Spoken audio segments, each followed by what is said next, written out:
It's time for another episode of the Other Team Podcast here on May 12th, live from the MGM Center in Las Vegas, out of the blue corner, out of Long Beach, California, standing in at 6'2", a wiry 185 pounds. Ooh, take down.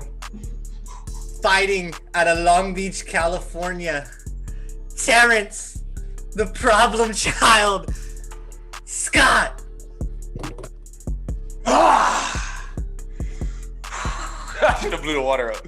Fighting out of Victorville. No, I'm just playing. Out of Palmdale, California. County. Yeah. Out of Clark County, California. Standing in at 5'10", soggy 185. Zachary, Dante Zackson, Big Z, Handy. He missed weight, boo. 10% person. Zach's like big country. You just, he's got hands, but not by the looks of Oh shit, that is hilarious. I would be the guy that just stares across the ring at his opponent screaming like that until he broke. Like, even if the fight started, I'd just sit there and get knocked out like, until the fool broke. Just, it's all mental with me. Best introduction ever to the show by far. Like, it sucks that we're not transitioning into something more fired up than that. It sucks that this doesn't turn into a live feed with me fighting someone. Like, I'm fired up right now, dude. I am. I'm looking sweating shit. Like, I'm turned. I was over here dodging punches. Yeah, I shadow boxed sitting down for 30 seconds and I'm winded. So Big Z is definitely like fitting for my nickname. I was Canelo out here. I wish I could crack into this and watch you guys fight, because I'm definitely not fighting. Who changed my name to Bruce Buffer? I just noticed. I been said that I changed that shit a minute ago. That's hella funny. Well, welcome, boys. May 12th. Welcome back to another episode. Good to see you. What it do? So our question to see you guys. What we're gonna bring into the party today. I'm so fired up. This shit isn't even worthy of it. Terrence is still winded. My question was, one, what is your favorite top 3 sitcoms growing up of all time? And then the second part of this question is, if you could create a sitcom, what would your plot be essentially? What is it revolved around, Mm-hmm. What is your story? Oh, golly. Okay. I actually have a really good answer for that second one, but go ahead, Jake. I was just thinking my top 3 sitcoms. I can't wait to tell my plot. Number 1, it's got to be Seinfeld for me. I love it. It's too funny. And it's so funny. I remember my dad used to put it on all the time when I was a kid. And I used to tell him every time, this show is so stupid, because I didn't get it. I'm 10 years old. And then I turned 14, 15, and I watched it. And I just was like, this is one of the funniest things I think I've ever seen. So definitely Seinfeld. Oh, love me some King of Queens. Me some King of Queens. That's a good one with Kevin James. Yeah. I don't know. That's actually pretty funny. That's actually really funny. What do you got, Zach? I am a big Seinfeld person for sure. I've seen every episode a million times. It's so funny. I've been watching it again recently, and it's just, especially like I was saying before we started, the first 3 seasons there are some gut wrenching funny moments in there. As far as 2 and 3, I mean, it gets tough. There's a lot of good stuff. I love Big Bang Theory. I think that is one of the most underrated, hilarious, it's really funny too. Absolutely hysterical. And then it's hard not to say The Office. The Office is just so, it's so cringy. Just I can't believe this is happening. Funny. Steve Carell and John Krasinski and Rainn Wilson. Just probably 2. Oh my God. So those are the 3 that come off the mound. Honorable mention. I told Terrence I would give him a black sitcom that I actually watched a lot growing up that I do love. And it's My Wife and Kids. My Wife and Kids. My Wife and Kids. Love My Wife and Kids. Love My Wife and Kids. My Wife and Kids was Martin. I mean, that's a classic. It's hard. that's like an easy one to go to. But my wife and kids, my dad actually loved that a lot. My dad is a big fan of the Wayans brothers and stuff. He used to always put on like In Living Color when we were little and stuff. So like he loves the Wayans. My wife and kids, hilarious, super that funny. Shit is funny. That is funny. So that's probably like my honorable mention. Those are probably my favorite ones. I think Big Bang Theory is extremely slept on because the consistency. Like a lot of sitcoms, it gets hard in the later seasons. Even Seinfeld, like the last season of Seinfeld is kind of garbage, but it has some funny moments in it. The way it ends, like with them in jail and stuff, is kind of weird. I don't know, like not really my taste. Yeah. But I think literally from season 1 to last, Big Bang Theory is so consistent. Like it holds up the whole time. So funny, so good. The Office falls off a little bit. They carry it pretty well with Robert California and Will Ferrell when Steve Carell leaves the shows, but it falls off a little bit at the end. It's just not as good. So that's what really puts Big Bang Theory up there with me. It ends so good, top start to finish. It's so consistent.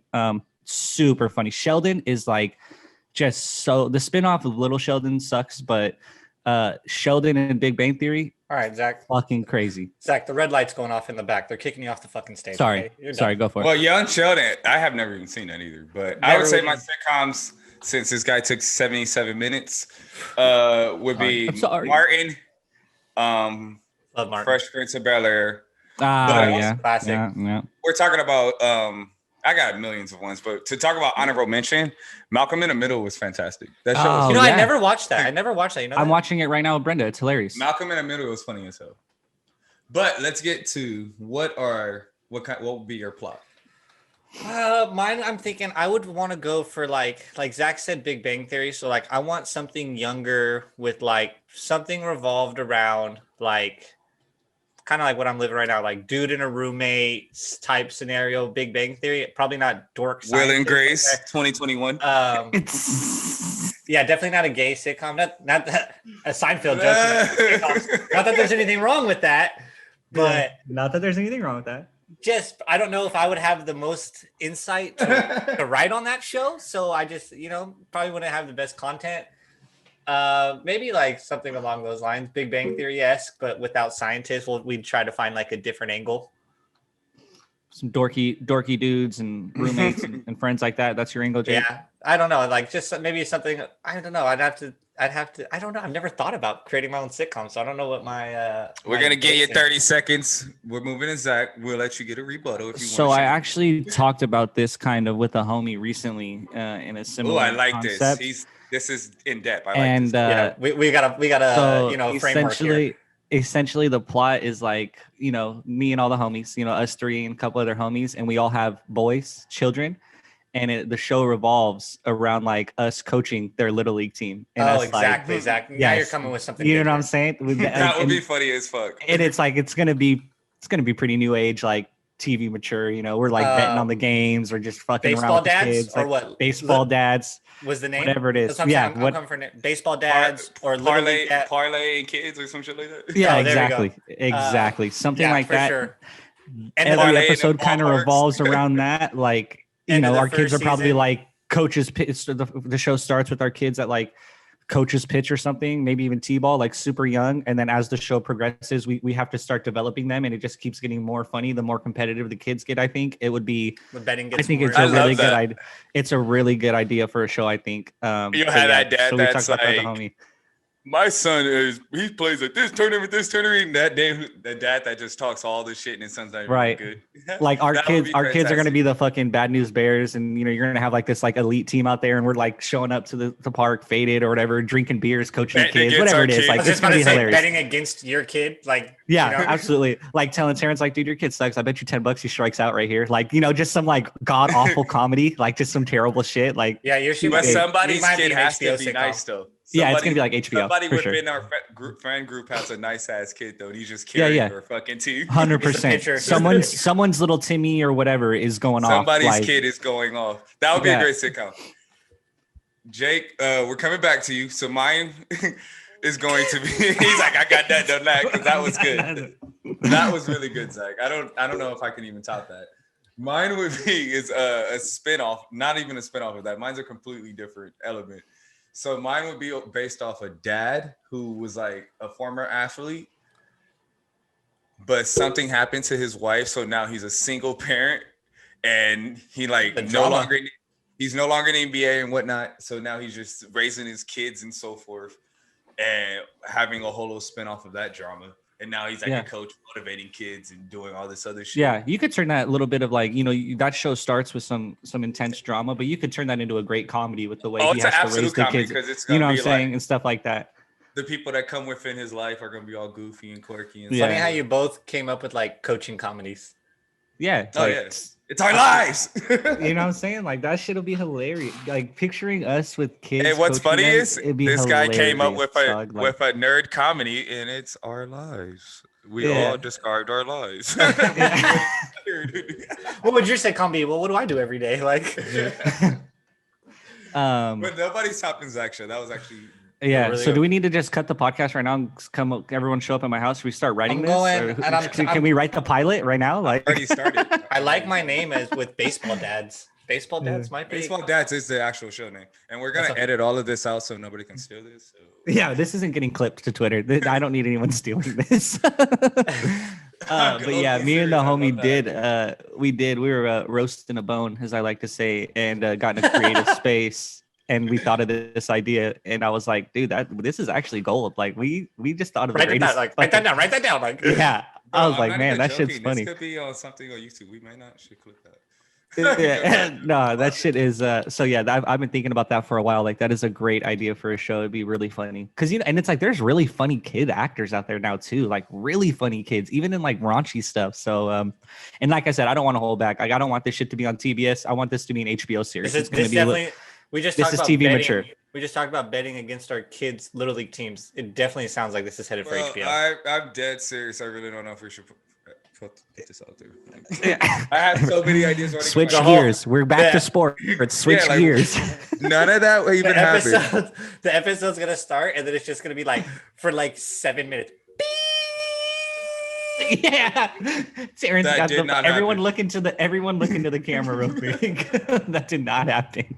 That did not happen. Great brainstorm session, boys. Great job. Yeah, that's why when Terrence said that right off rip, I was like, oh, I got the best idea. I've been thinking about this. This shit is hilarious. So our new intro banter is.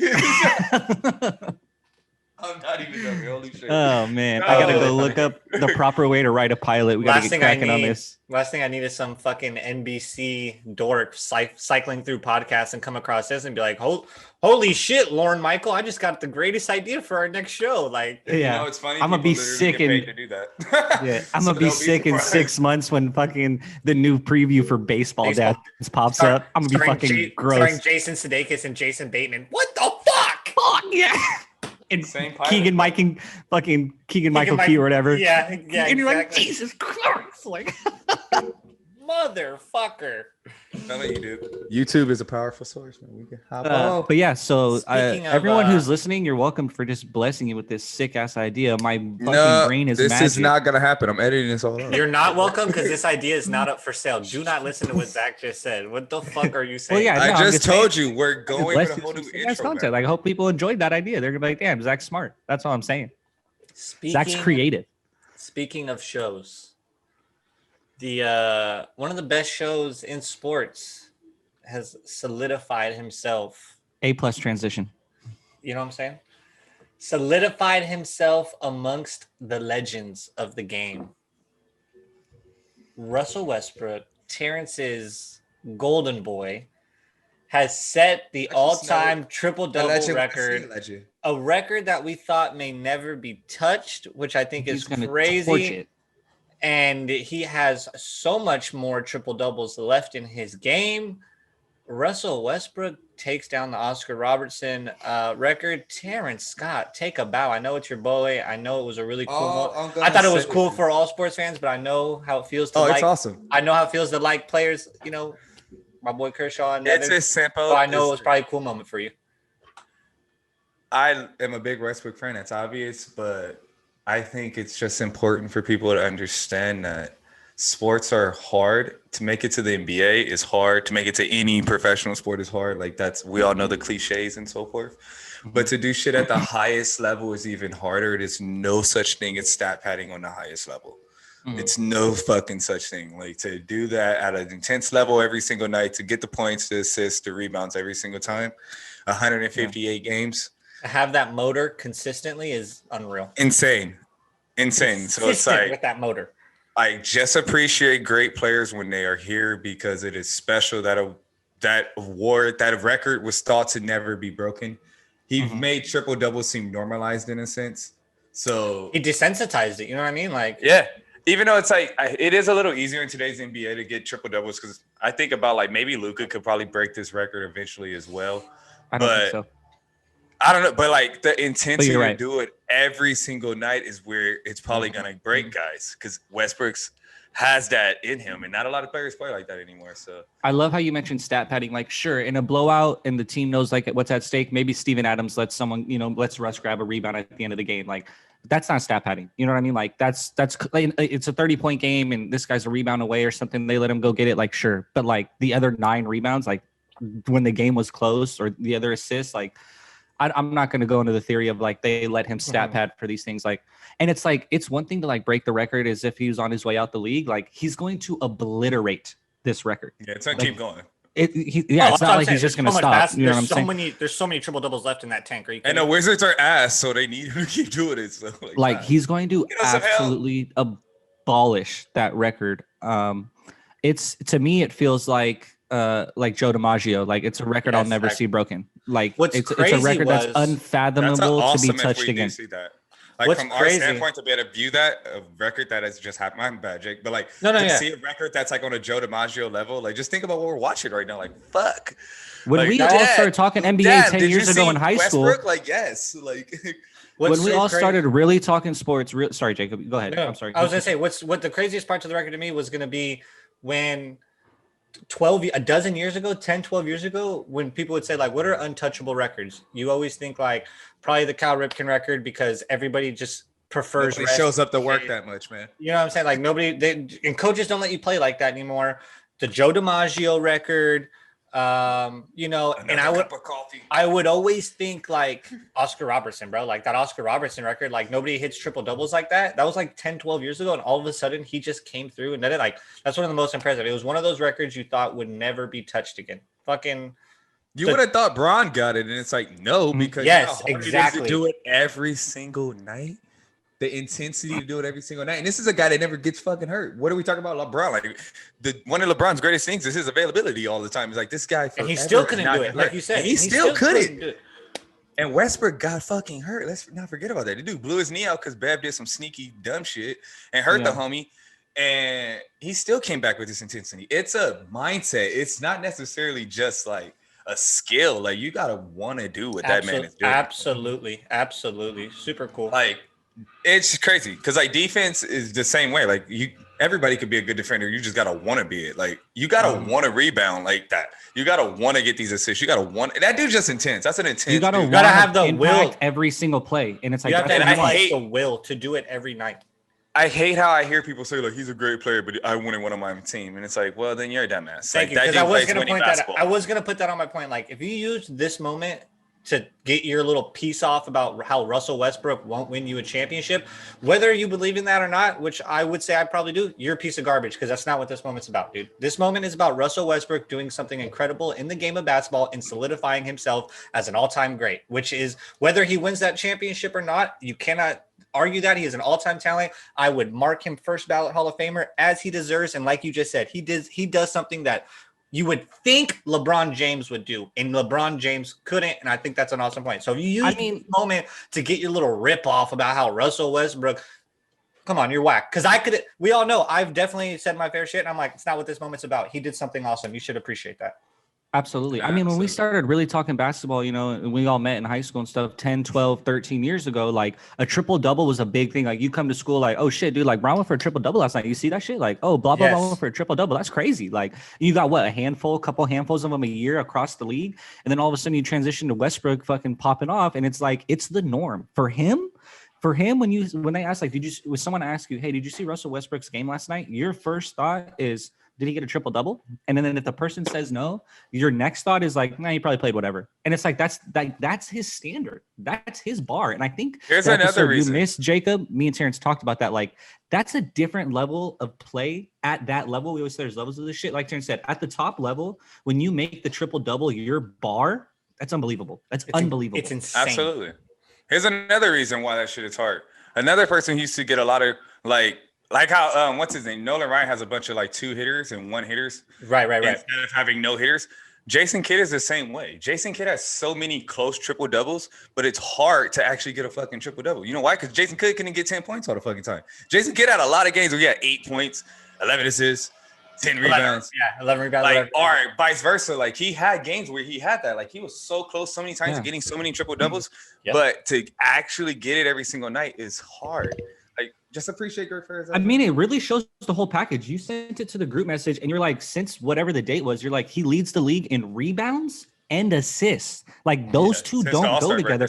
And it's like you said, like Jason Kidd had all these close triple doubles. Like how many times did he get 6, 7, 8, 9 rebounds? Like to have an athletic ass guard like this to be able to come down here and rebound with bigs. Boards. I don't know if anyone saw the other night. I don't know exactly what game it was, but like dude's down there and he's tipping the ball to himself for a fucking offensive rebound at the end of the game over 3 dudes. It's 2 of them are bigs. Got 2 of them over 6'9".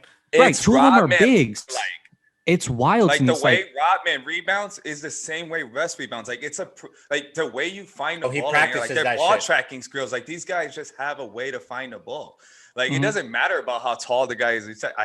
I find hand finds my hand finds the ball. Like fuck what you're talking about. Like and it's like that ability to offensive rebound like that. I mean, just to rebound period, the way he does at his size. Like sure, he's athletic and he's still got bounce. He doesn't have the bounce he used to have, but he's still extremely athletic, extremely fast, like Zion, fast off the floor, fast off his second jump.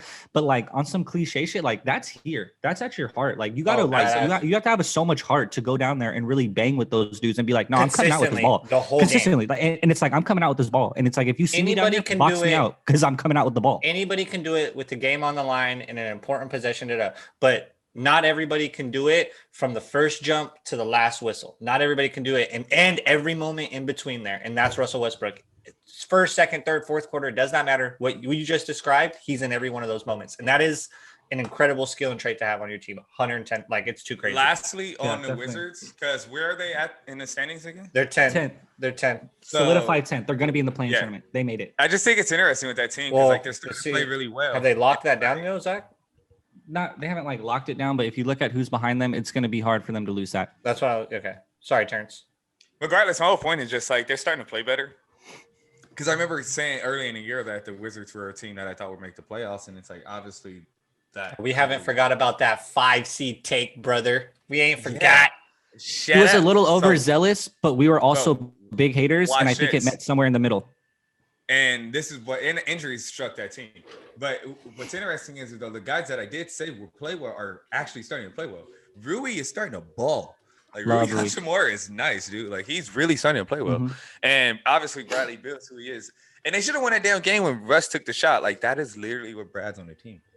Like late game situations is what Bradley Beal is on. There's like 3 games left in the season, Jacob, and the Bulls are like 3 games. They just back. look at it. Yeah. So they'd have to like collapse, but they're gonna be in that 10 seed, barring something crazy. And I think that's why Brad Beal's resting because they're counting on Russ to get them like literally 1 win, and then they're in it. Yeah.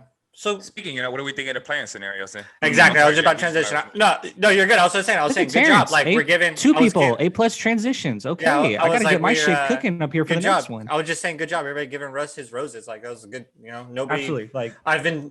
Obviously, we've all been listening and watching a lot of stuff on sports, and the people I see use that moment to get a piece off on Russ. I'm like, you're so whack, dude, and I'm really happy that none of us did. Lame that. as hell.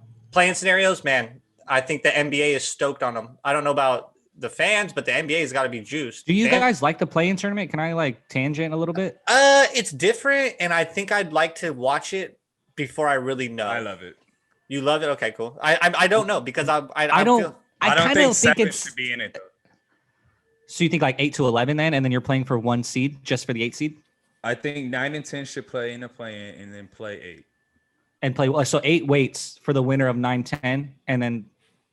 That's interesting. My only problem with that scenario, and I don't have a big problem with it, is like I think that gives that 9-10 too much momentum while the 8 has to sit there. Like they get a game under their belt. It's kind of like that 1-game wild card in baseball, and then they come into that series hot, and it kind of scares you. That's my only problem. I feel like that's kind of a disadvantage to the 8 seed. Yeah, but they probably play it on a back-to-back. That way, like the 8 seed, if they lose, they get a second crack at it. It's like a best of 3.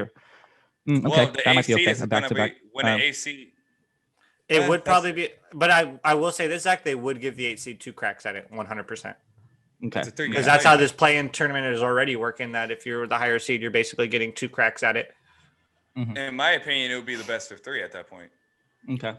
You take the because It's you not still Well, the 9, whoever at all. comes out of that 9 or 10 has to already have technically 1 strike on them. You can't have them win a game like Zach said, come in fresh and then just get a fresh series I see with what the you're 8 saying. seed.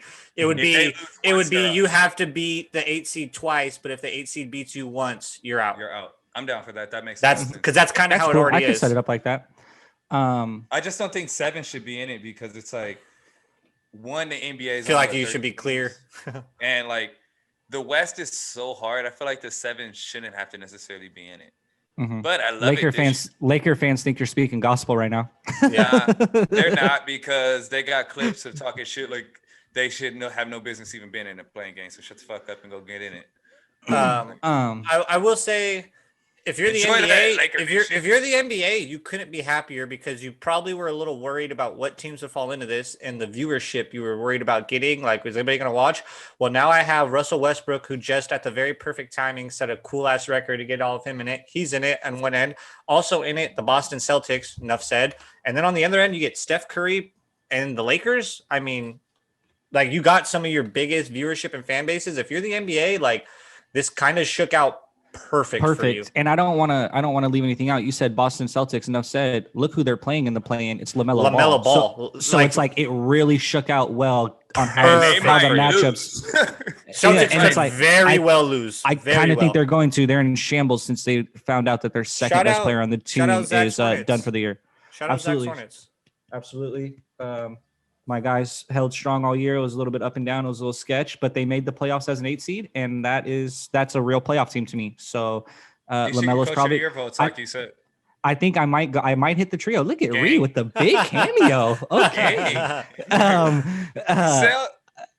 That's Salem, Salem out here with the big cameo. You look gorgeous, Ree. Anyways, so I think they have a chance to do the triple threat. Like I said, LaMelo Ball for rookie, Borrego for coach of the year, and then like your surprise team in the East, and they made the offs. Like, they might do my triple threat. Super stoked on them because there was moments in the year where I thought they might be really bad. Remember, I said Lloyd Pierce should be the head coach of the year, and it's like, damn, it sucks. Well, that was at the beginning of the year. It was Nate McMillan should actually get votes for being coach of the year. You had the right team. You had the right team, though. Yeah. I knew what I was talking about. Made a great late push. Teacher gave you partial credit for that, Terrence. You got partial credit on that. I was like, I just spelled his name wrong. And I was like, it doesn't sound like Nate. I was like, don't tell me that. You don't tell me how to spell. That is too funny. The Hawks are going to get get beat. Snake in coming face. up. Reese's tail keeps popping up. Wait, what is it? Actually, Jake, pull it up. I'll share so you can see it real quick. Yes, sir. Show our fans when we get it on YouTube. Boom. Bang. Okay, so here's what it looks like now. Let me see if I can get you guys a little farther away. Your ugly mugs. I mean, that looks pretty good for us right there. I just want to see the records too. There we go. That's what I'm trying to do. So this is what it looks like. So you'd have Memphis and San Antonio would play over here on the left, which is those crazy. are 1 game play-ins, right? That's so yeah. So look, the winner of this 9-10 plays the loser of this 7-8. The winner of this 7-8 game immediately punches their ticket as the 7 and gets in. You're going to be waiting on Phoenix, or you're going to be playing with Phoenix, who's waiting on you. The loser of this 7-8 will play the winner of this game. If you lose, so these are 1 games. 1 games. They're all 1 1 game so series. lit, actually. Are you kidding me? So the loser of this is out. You're done. The winner will play the loser. Don't say of this, Jake, for our people on pod. Say the seeds. Okay, so so the 9-10, Memphis, which at the moment is Memphis, San Antonio. New Orleans still got a shot to get in that. Mm-hmm. The loser of that, your season is done. 1, 2, 3, Cancun. You will play the loser of 7-8, which is Lakers and Golden State at the moment. So if you're this 7-8, you do get 2 chances. Because if you lose, because you're a real playoff team in the because you're a real playoff at the same. So then the loser of that game would play the winner of the first matchup, and the winner of that plays Utah or whoever ends up with the 1 seed.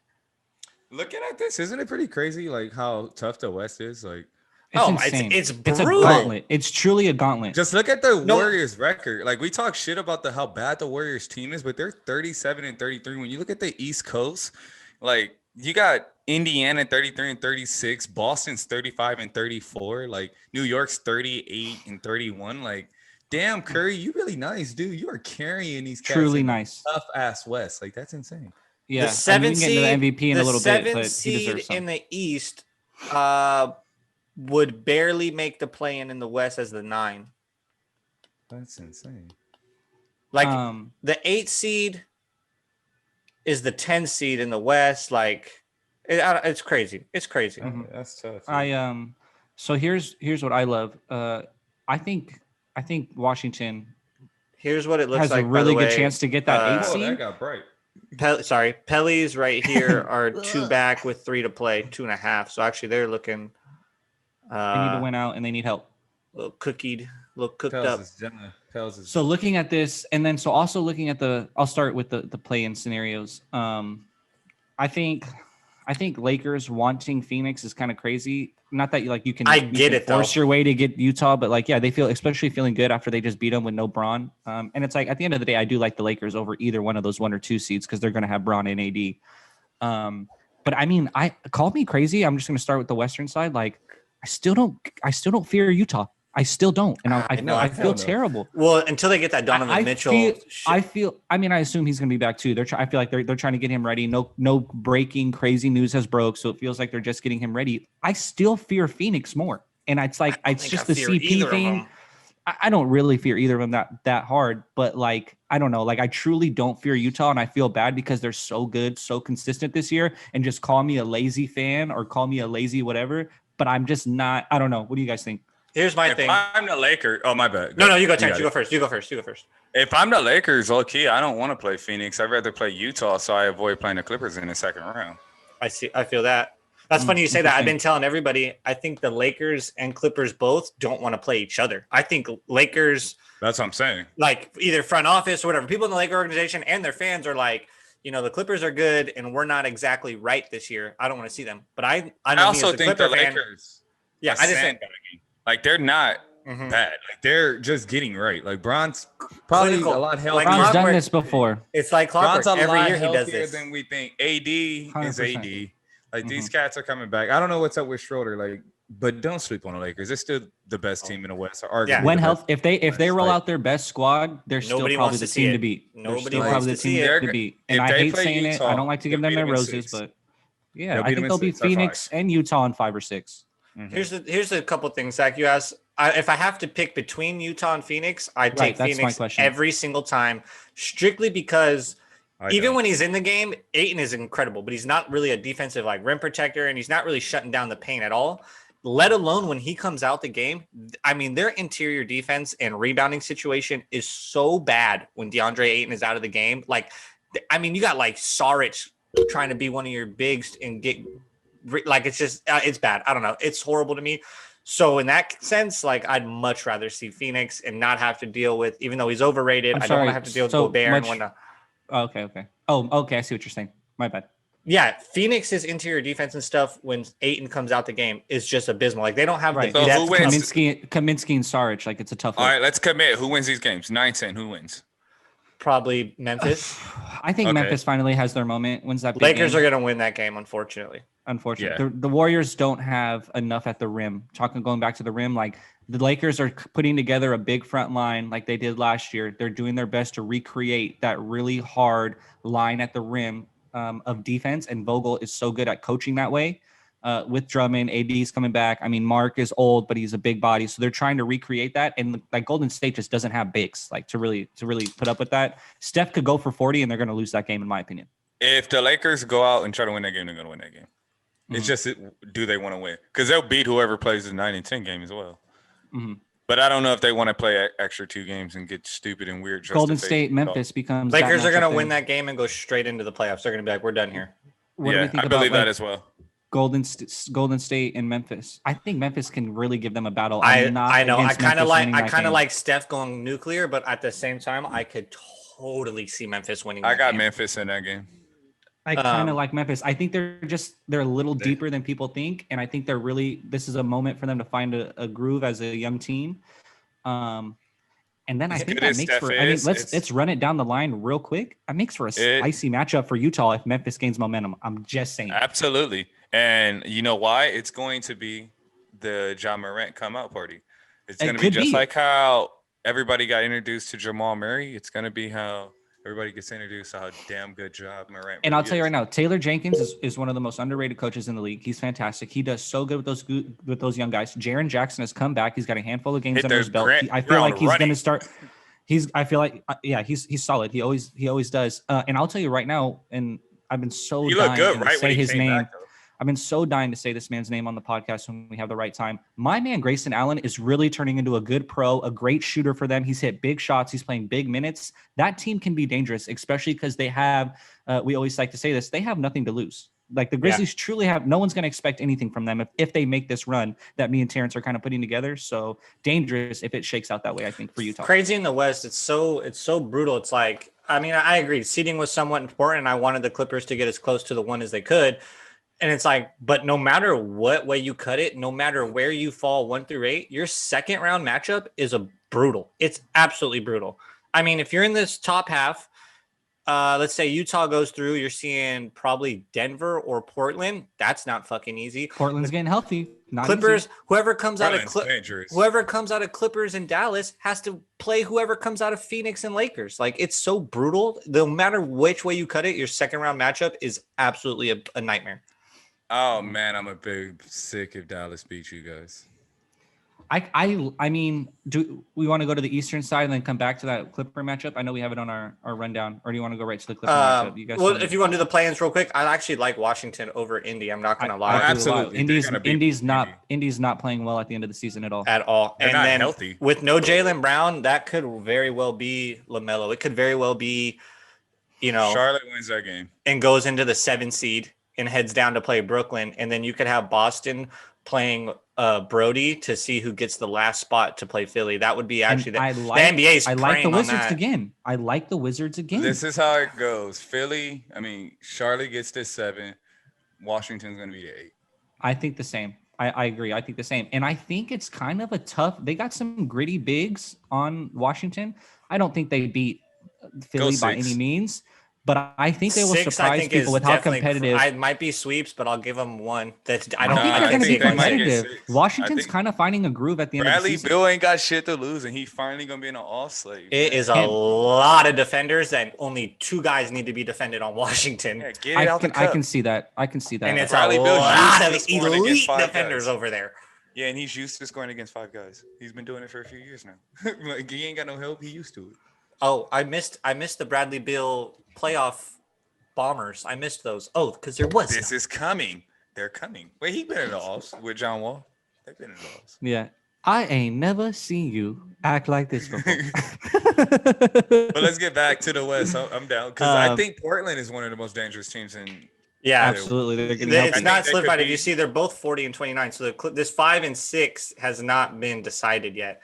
Honestly, the Clippers could still drop to 4 too. So it's looking like Denver, Portland, Dallas. I think. Who would you think the Clippers can get the have 4. the That's best? beautiful. Who do they have the best matchup for? Denver, Portland, or Dallas? Who would you want the Clippers to see most? Dallas. Yes. Dallas. I think Portland. I would have said Portland maybe a month or 2 ago. No. I vote Portland, now by the way. They're just too healthy to me. Melo looks fantastic.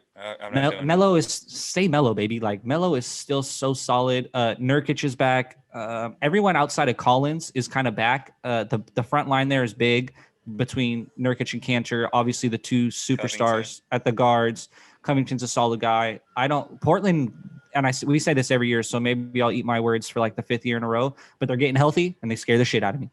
They went for it now this year too by getting Norman Powell. Like Gary Trent Jr. is the better player. He's going to be better than him in the long run, but he also is a restricted, and I don't think they want to pay him or don't have the money to pay him. So get a Norman Powell, somebody who's under contract, who's a good player, and he can defend. Like that's what another thing they always needed was another wing defender. They got Covington and they got Norman Powell now. Like these dudes is good and they're healthy. Finally. It might be fair to think Gary Trent's the better guy. I'm not willing to just go and say that. I think Norman Gary Powell Trent is amongst the Trent most is nice. underrated guys. Like he could shoot, he could put it on the floor. He's athletic, like you said, he could defend. So I really like. I could be Norm. mistaken. I'm Since he's got traded, he's averaging like a double. Oh yeah, he's for sure putting shots up in Toronto. You know, I might be a little, and it's like I'm always a little more loving to my Bruins, and Norman Powell was kind of a Bruin that I didn't expect to have this type of career, so I probably overhype him a little bit. You know, he's much better pro than we probably anticipated. Norman's nice. Yeah, but I don't think we anticipated him to be this nice when he got drafted and came into the league and stuff. So it's like it makes me even more excited when those type of Bruins, like Aaron Holiday. I love Aaron Holiday. I think he's kind Campbell Hall. amongst the most slept on guys in the league. But yeah, I like the Blazers a lot. They scare the shit out of me. I think they beat Denver. I'll tell you why I don't want to see Dallas over him is like I could just see this as being one of those stepping stone years for Luka, and it's like all of a sudden Luka goes nuclear and wins a playoff series, and it's like fuck, why did we get in the way of that train? That would super bum me out. And that's like I can tell you why. If that happens, then I never want to hear shit about Kawhi ever again. If he gets if Luka gets his stepping stone tier game against him in the playoffs, we've seen crazy. We have seen crazier shit. Supposed to be this guy's top 3, top 5. Nah, miss me with that shit. Dallas is not good enough to beat them in a 7-game series. I agree. I'd hate to see it happen. It would have to go. Luka has to go super nuclear. And this team's supposed to be a defensive team with these lockdown perimeter players between Paul and Kawhi. And if Luka does that, I don't want to hear shit from Clipper Nation. I don't hear shit. I don't think you would. I'm talking about Kawhi's legacy wise, though. Like I don't think you would. Huge hurts it so bad. Kawhi's legacy being this fantastic. Like he's always going to be a champion in XYZ. He's a Hall of Famer. But like when we talk about this guy who dominated like eras in top 5 and all that shit, like it's going to hurt him immensely if Luka gets that signature. Right, I agree. I don't think it would. By the way, I think it's a very. I don't think so either. I think they beat Dallas 5-6 games, but yeah. I think they hurt him pretty bad. They should have hurt him worse last year in the bubble, and Luka hit the game winner, and that series got more interesting than it should. And I think they will really torch Dallas if that matchup comes, hopefully. But I also think like if they end up playing Portland, they could lose that series. But it wouldn't. That's a tough series. I don't think it's a knock on the team as bad as it is if they lose to Dallas. Because I tell you right now, any way you cut it, first round loss is a bad loss. He's supposed to go out in the first round. Everybody's legacy just got ripped down to shreds. Absolutely, but I think, but from what you're saying from that scenario, absolutely. Yeah. But from that scenario, though, Dallas isn't the better team though, like at all. Like it would have to be Luka solely dominated for them to win. I do think Portland has a really good team. Like if that shit happened, like it just was unfortunate. You guys got matched up with Portland. It would suck. I just don't think Dallas is that good. So I know you took the graphic away, and that's fine, Jake. One more quick thing I want to say on the playoff bracket is I think we're going to finally have the Knicks win a series. I think Miami, they have a tough road at the end. They still got games against Philly and Milwaukee. So I think Miami's going to end up dropping to that 6 and playing the Bucks. And I think the Knicks end up going up to the 5 and playing the Hawks. And if the Knicks play the Hawks, I truly do like the Knicks in that series. And I think we're guaranteed to get playoff basketball at Madison Square Garden, which is my God, I can't wait. Chills. And I think we're going to be able to see a possible game clinching playoff series win in Madison Square Garden, which is like chills again. And the third tier of it is Derrick Rose will be on the floor when that happens. Fucking chills. Awesome. All so good for basketball. So I think that's awesome. As long as it breaks out that way. Absolutely right. If they have to play the Bucks, it's going to be a sad possible sweep, competitive sweep, but probably a sweep. But if they play the Hawks, they're gonna win that. It might be a gentleman's sweep. That might go 6. Some dudes is tough. They some dogs. Hey, Giannis likes to get weird in the offs. It might go 6, but that first round matchup, I think he's gonna be playing with some shit on his fucking. Yeah, Randall is nuts. Bro got this. So yeah, shout out to the New York Knickerbockers this year. Absolutely. Shout out again. Dolan, you still a mark though. Congrats, respect. Dolan, you're a mark. Thibodeau, you're tight. Thibodeau, you're tight. I was about to say Thibodeau restored some really shout out good, to Dipset. Y'all started winning when you bought in Dipset to do that shit during the pandemic. Yeah, I think Tibbs kind of restored some respect to his name. What, you didn't see that video?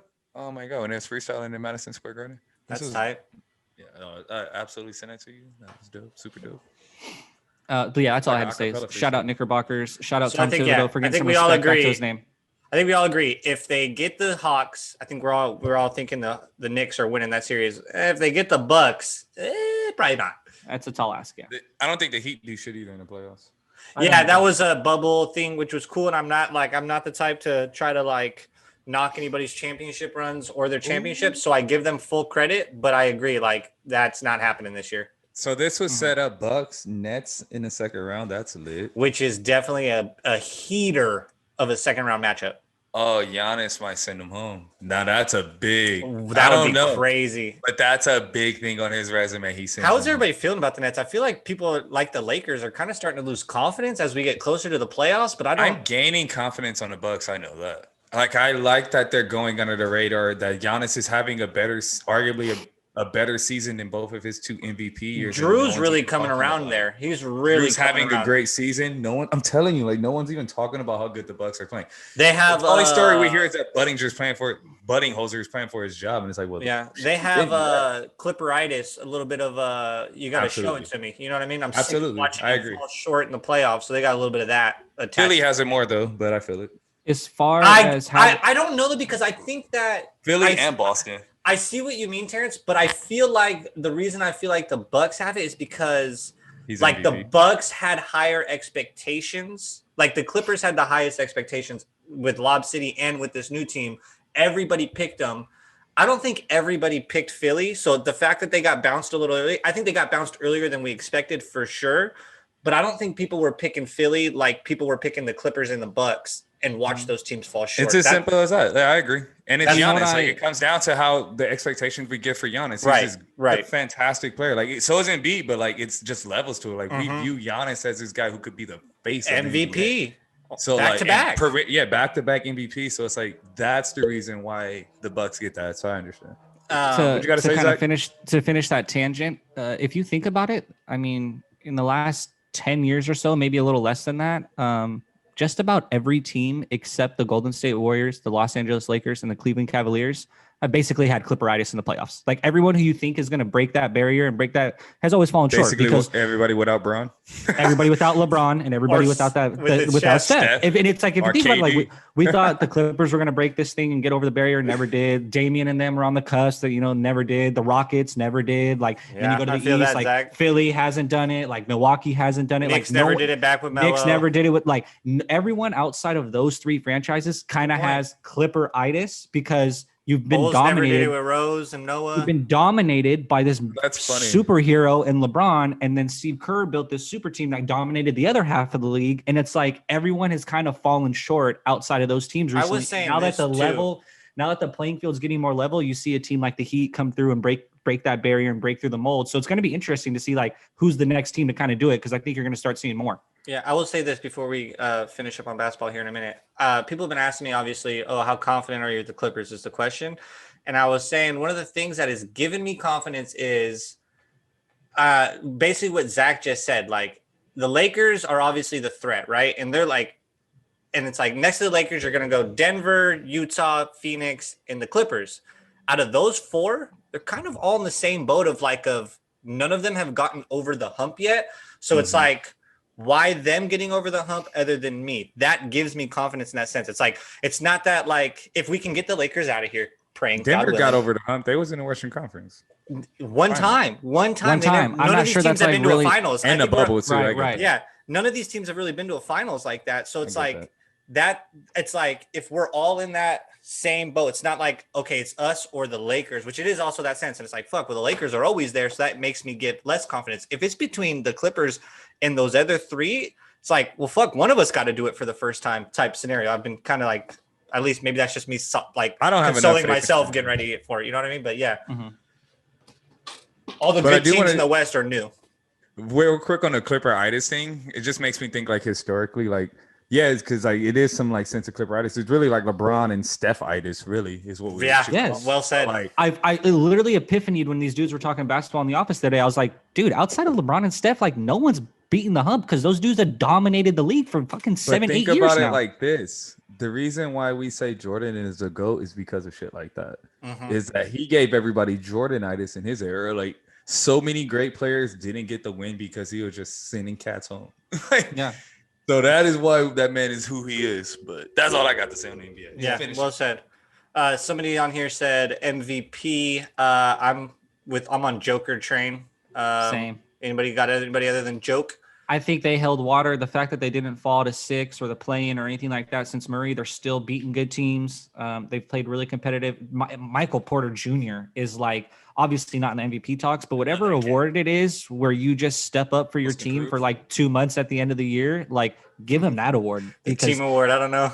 Yeah, like I don't know what it is. You're balling out right now award. Yeah, like you saved the team and kept us in the top 5. Holy shit, Zack you're a maniac award. You're currently like balling out award. Shit for stepping yeah, up like good. The like only GGs last for stepping up award. the only last 16 games of the year MVP award. Okay, give him that. Whatever the fuck we're gonna call that. Like, dude, and it's like it's a secret blessing, which I think again. The Zack Handy award. Remember? This. Hold up. Who remembers 6 months ago when Zack said, "I need 5 games from the Phoenix Suns to know if they're good or not." Yeah, and I feel like I came back and told you guys they're legit after 5 games, and they're in the fucking 2 seeds. So I don't even know, dude, because I face. wasn't taking none of that shit serious, so I didn't even MVP. listen to that.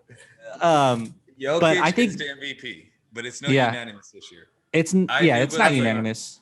No, I just believe it's no unanimous this year. It's gonna get spread out in a sense because a lot of guys are having special years and shit. Yeah, I mean JoJo's having a Paul, special year. where does Chris Paul fall on your ballot? That's maybe at the bottom of it. He's second. Chris Paul's absolutely second. My ballot would go second. If we're going like I guess like 4. What, I guess 3 or 4 deep? Yeah, 3 or 4 deep. Whatever you want to do. My ballot would go Jokic, Chris Paul, Steph, and Brody. That's how mine would go. Interesting. Zack, go ahead.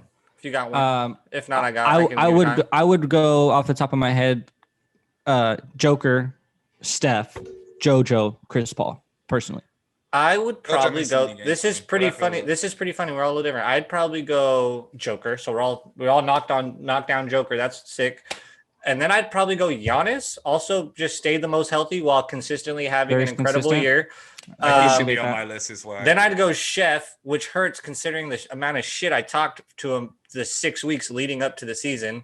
It's just consistently been taking that L all year, and it's just like at least Chef's awesome, so it's a happy L, I guess.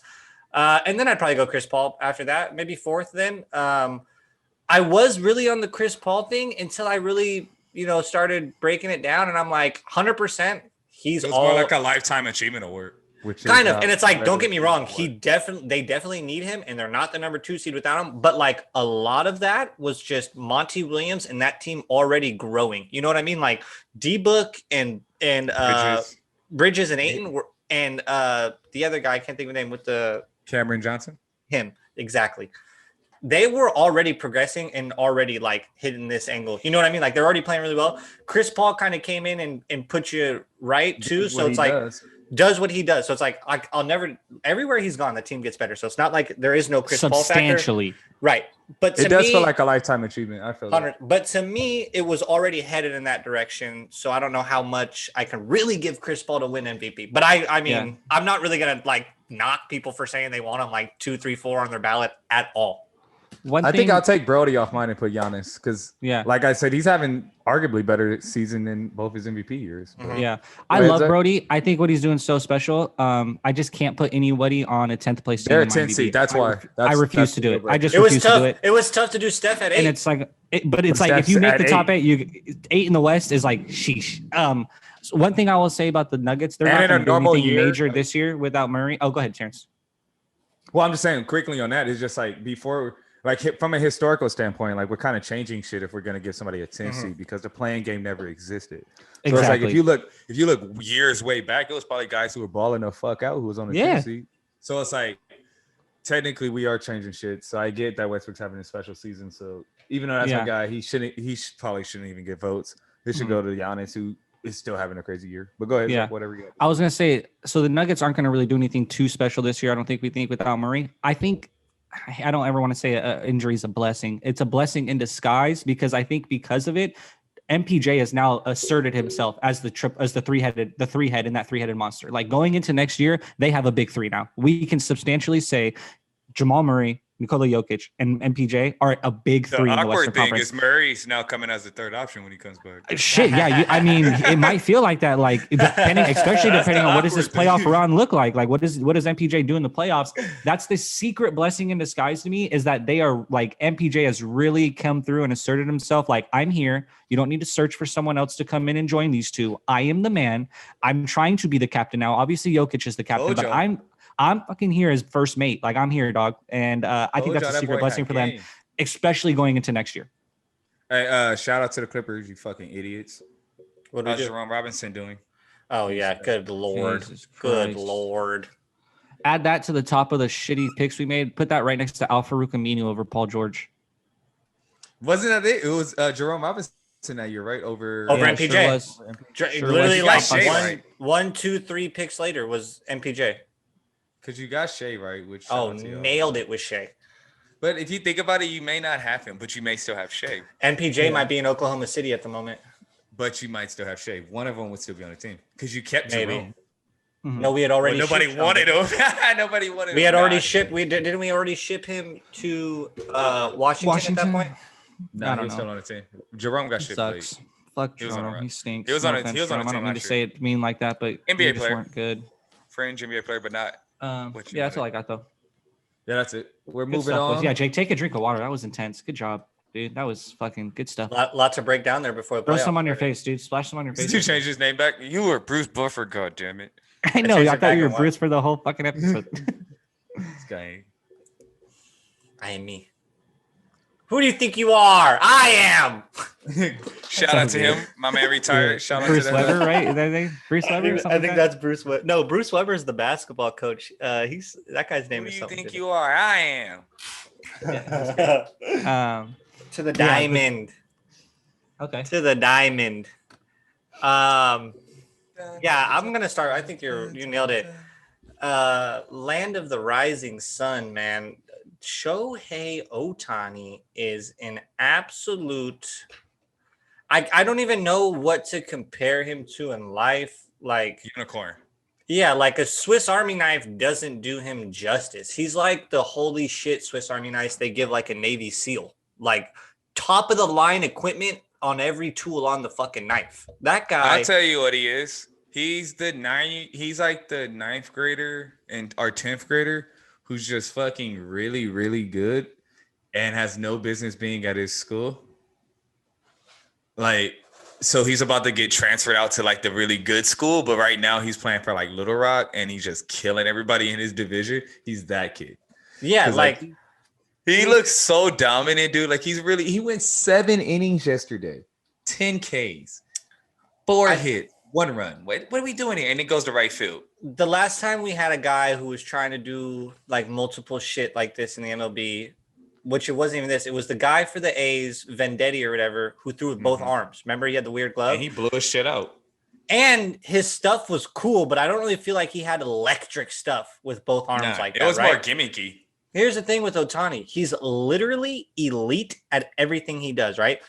I seen him That run splitter out. is nasty. Seen him run out an infield single. So he definitely has speed. Like he has above average speed at bare minimum. Bro, that's the most slept part about him. He's a base stealer. Oh, he's Bro, like he's he's athletically a monster.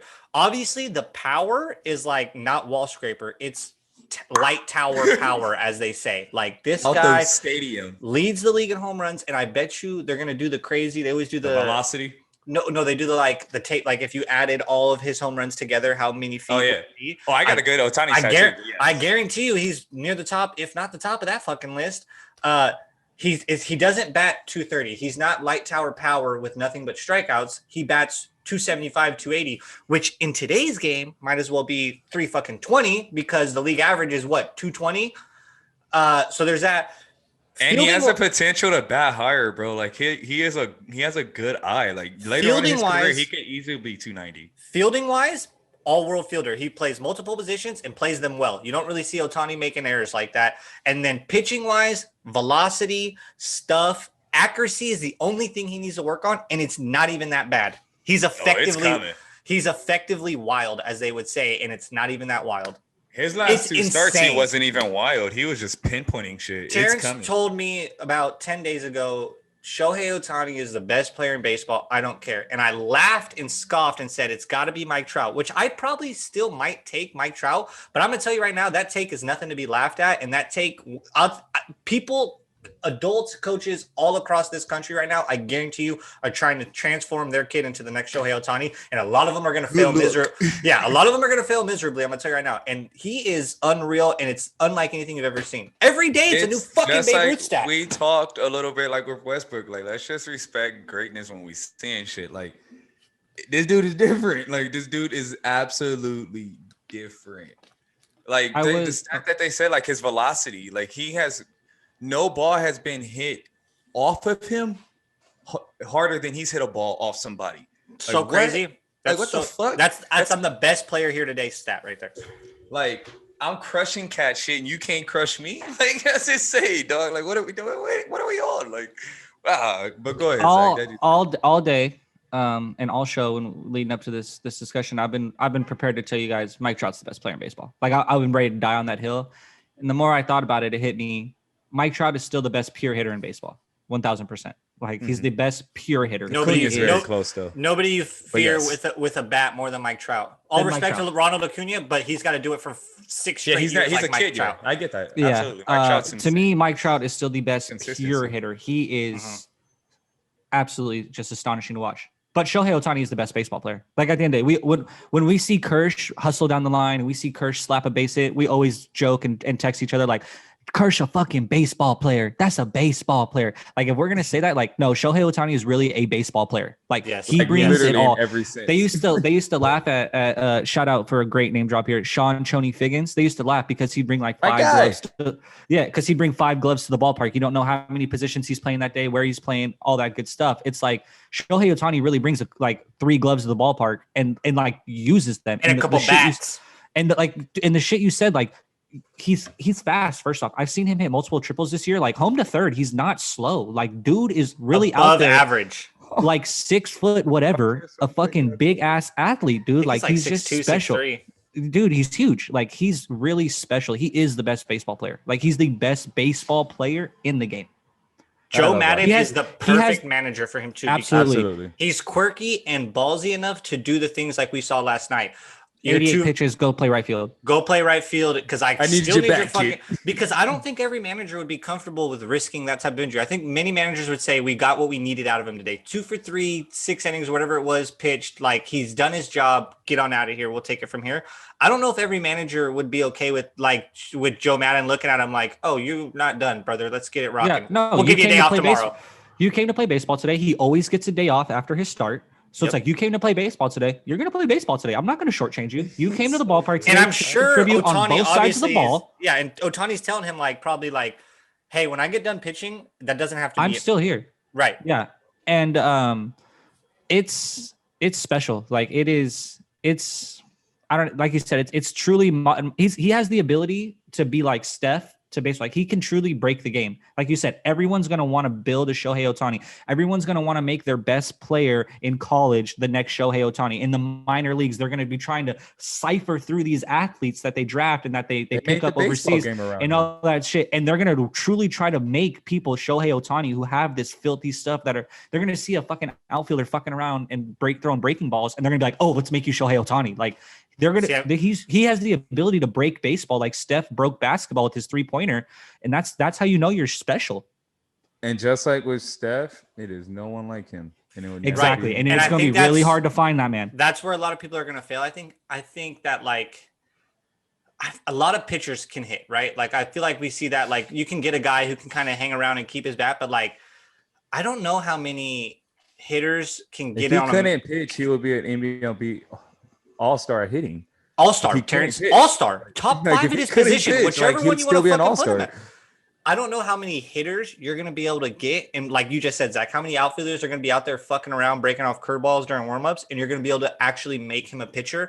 I think that is going to be the hardest thing to do for people. I think you'll be able to get hitters or pitchers to hit. I think you'll be able to do that for the most part. I think getting guys to consistently throw strikes and pitch like that is going to be the really tough part of that, of trying to make. That's the harder equation to me. If you're making if you're making a pitch, if you're trying to make a pitcher, a two-way player, or a position player, two-way player, I agree. I think it's much harder for the position player to become a high-level pitcher than it's going to be to make.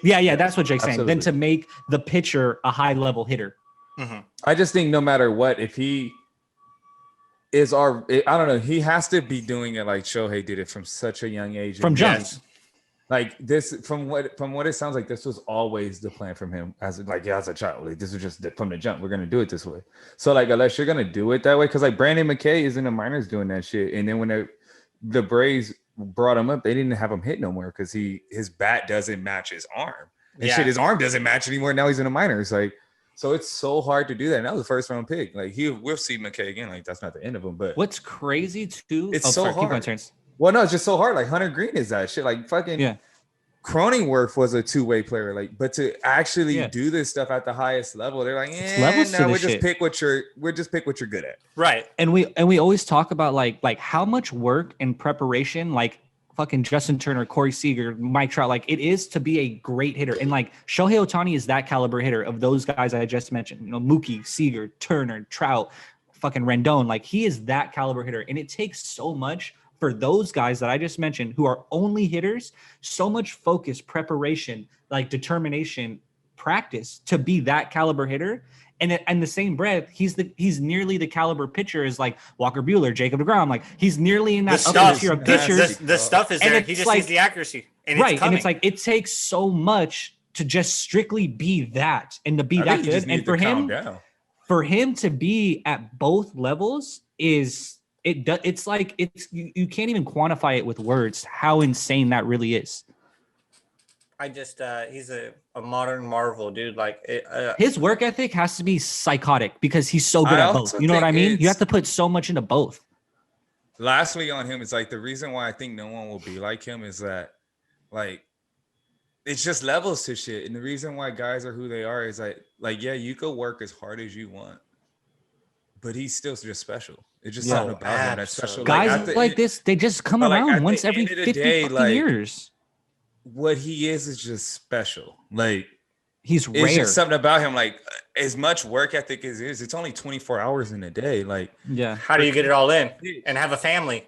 and hit like this and sleep and eat and stay healthy and all that. This shit is honestly just God given or whatever higher being. There's or some whatever. there's some That shit intangible is out just there natural. Like, that he it's has. just- Yeah. It's just normal. So that's where people are gonna fail at. Like Yeah. you just Sometimes that's like you're special. just born, like we always laugh like, you know, Steph was born to shoot a basketball. Like this man was born to just be a baseball player. He was born to do This both. shit just special. It's just levels to it.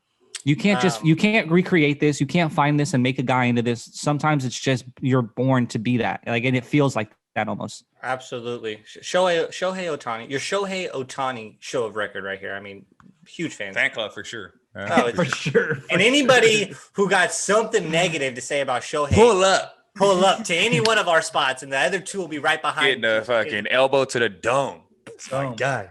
Dropping a big Zebo on you for sure. From West Coast to West Coast, we will stick here in the NL West, though. Kind of quirky right now. Dodgers and the Padres were the talk of the town. Blah, blah, blah. The motherfucking, and I'm going to say Jaws. Here comes Jaws. dun, dun. I'm going to say it. Dun. The motherfucking, because they are the real rivals, although San Diego is well on their way to becoming No, one. they're the real rivals. The real rivals of the Los Angeles Dodgers The and real NL West, the closers. San Francisco Giants leading the West. They lead the Dodgers by 3, lead the Pods by 2 right now. It was God, just so Giants of them to like go under To the just radar. come out Take this random ass roster to first place for Yeah, a fucking and, a like- month of baseball. Like I don't get it. we could have and the played a reason- game on opening day. Name me 6, 7, name me 5 Giants, and it would have took a minute. I'll tell you right now, Yastrzemski, off the top of our Yastrzemski, heads on opening day, no Posey, way we were nailing 5 Yastrzemski. Giants off of it. Posey, Yastrzemski, that's the only ones we'd have kept naming. Big shout out Unbelievable. San Francisco. I think that might be the story of the early MLB season. I mean, Absolutely. the Dodgers being ass is the story, but like the good story of a team that's over succeeding is It's probably gonna them. sustain. They're gonna sustain being a good team. I think they're going to be competitive. I mean, their franchise is kind of when they get competitive, they kind of stay competitive that year. So I think Yeah, they'll be like, competitive. they're I not don't. gonna fit. I don't That's believe the the Giants thing. will make the playoffs. I'm going to just say it right now. I'm not. I mean, I'm not I'm ready on the to same say they're page going to with win the that side. division, but I think they're definitely going to be competitive. I mean, I do. There's so much It's a baseball. 3-team Baseball is division, though, so. for It sure. is absolutely a 3-team division. They're not. They're definitely not like we're walking into Frisco to win a series. You better come into play. You better come into play. 100%. Shout out my guy Alex Wood. This is your Zach is your Alex Wood fan club on the pod. I have always been an Alex Wood fan. Love Alex Wood, and that boy is dealing. Look, Zach. Just Zach. show off the logs. Zach. He wants to see your lettuce. Zach. Oh, lettuce again. When we do our All-Star break show, Hey, and Alex Wood is sitting with like a 3.842 ERA. You're And tripping. I'll be here for you, okay? I'll be here to tell you I told you so. I'm here to tell you I told you so right now. That boy is one of the best pitchers in the bigs this year. He is locked in. I'm still not buying. All in context, Jacob, how has he pitched this year? How is he right now as we sit here today? He's pitched very well. He's one of the best pitchers in the league this year. Well. But I'm gonna tell you right now, I'm not buying Gossman, Desclafani, and Alex Wood to have sub 2.5, sub fucking 2 ERAs. You're telling me you don't You expect didn't tell me that. You said it's going to be 3.5 or 3.8 or whatever. And I'm telling you, he's going to be. You know what I'm saying? You're telling me Buster Posey won't hit 225? I mean, hit 25 home runs and bat 280? Fuck out of here. No, not Brandon Bell's going to lead the MLB in home runs. What are you talking about? Jacob, I'm not asking him to. I'm not asking him to have the same ERA he has today. You said he's going to have a fucking 4 ERA by the All-Star break, and I'm telling you, you're fucking tripping. Maybe not by it's the probably All-Star going to break. be. It's probably going to be low 3s, high 2s because this motherfucker is locked in. Alex Trevor Wood, Bauer, Desclafani, and Gossman to fucking handle this. I think the Giants are sick, and it's dope. I expect them to fall off here before not too long, and they're going to end up third in the division, right where I thought we'd have them. Terrence, to answer your question about Trevor Bauer, he is still extremely locked in. He's looking great, and the energy and the desperation he portrays in his post-game interviews and on the mound when he pitches to be a winner.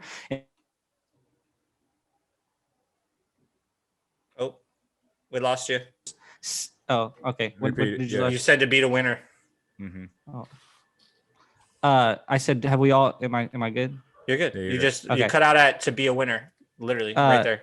I was just saying, like, his desperation and the way he shows it in his interviews on the mound to want to win and to want to make sure the Dodgers stay the winner that they've been recently is. Like, we all saw the video of Dave Roberts, 113 pitches after 6 innings. That was actually pretty dope. And he's literally on Robert. It's not like he went in there and told the pitching coach, like, hey, Pryor, go tell Dave I'm ready. He went right as soon as he walked in the dugout, turned to Dave and was talking at him like, no, I want to keep going. And Dave had to say, no, go sit down and slap him on the ass. And that was such a, like, that's that cut from a different cloth, Mamba mentality. Like, I will do anything in any game this year. Your team is in such a bad rut. Like, hey, I'm the best guy. We were in the yes. Our bullpen has been complete garbage. I didn't like Dave's reaction, but it was no. cool. I loved it because it looked like Dave was upset, and then when Dave slaps him on the ass, it was like Dave was like, "I fucking respect you, dude. I fucking love you." Like it was like, no, I fucking more like, don't show me up. But I fucking can't. You, but no, I didn't get that. I got that at the beginning. I'm not gonna make. I got that at the beginning a little bit because I thought Dave was like being a dick, but when the way because Dave is like this and he's saying no and he's like barking behind his shoulder, and then when Trevor finally leaves the steps, Dave fucking slaps him on the ass, and right there let me know that Dave was like, I just have to be the boss. This is my decision. I gotta protect you. Us 110 pitches. I have to protect you from yourself. Even if it's an argument, I feel like you got to do that though, no matter what. Yeah. Like, so I thought Dave probably went into his office after the game and was like, I fucking love this guy. Like I loved it. I can't wait. My reason for the question that exact thing happens in the playoffs. And then Dave says, go back out there for 120, motherfucker. Like, I can't wait for that moment. That's going to be great. That's not necessarily the culture you guys have implemented and won with.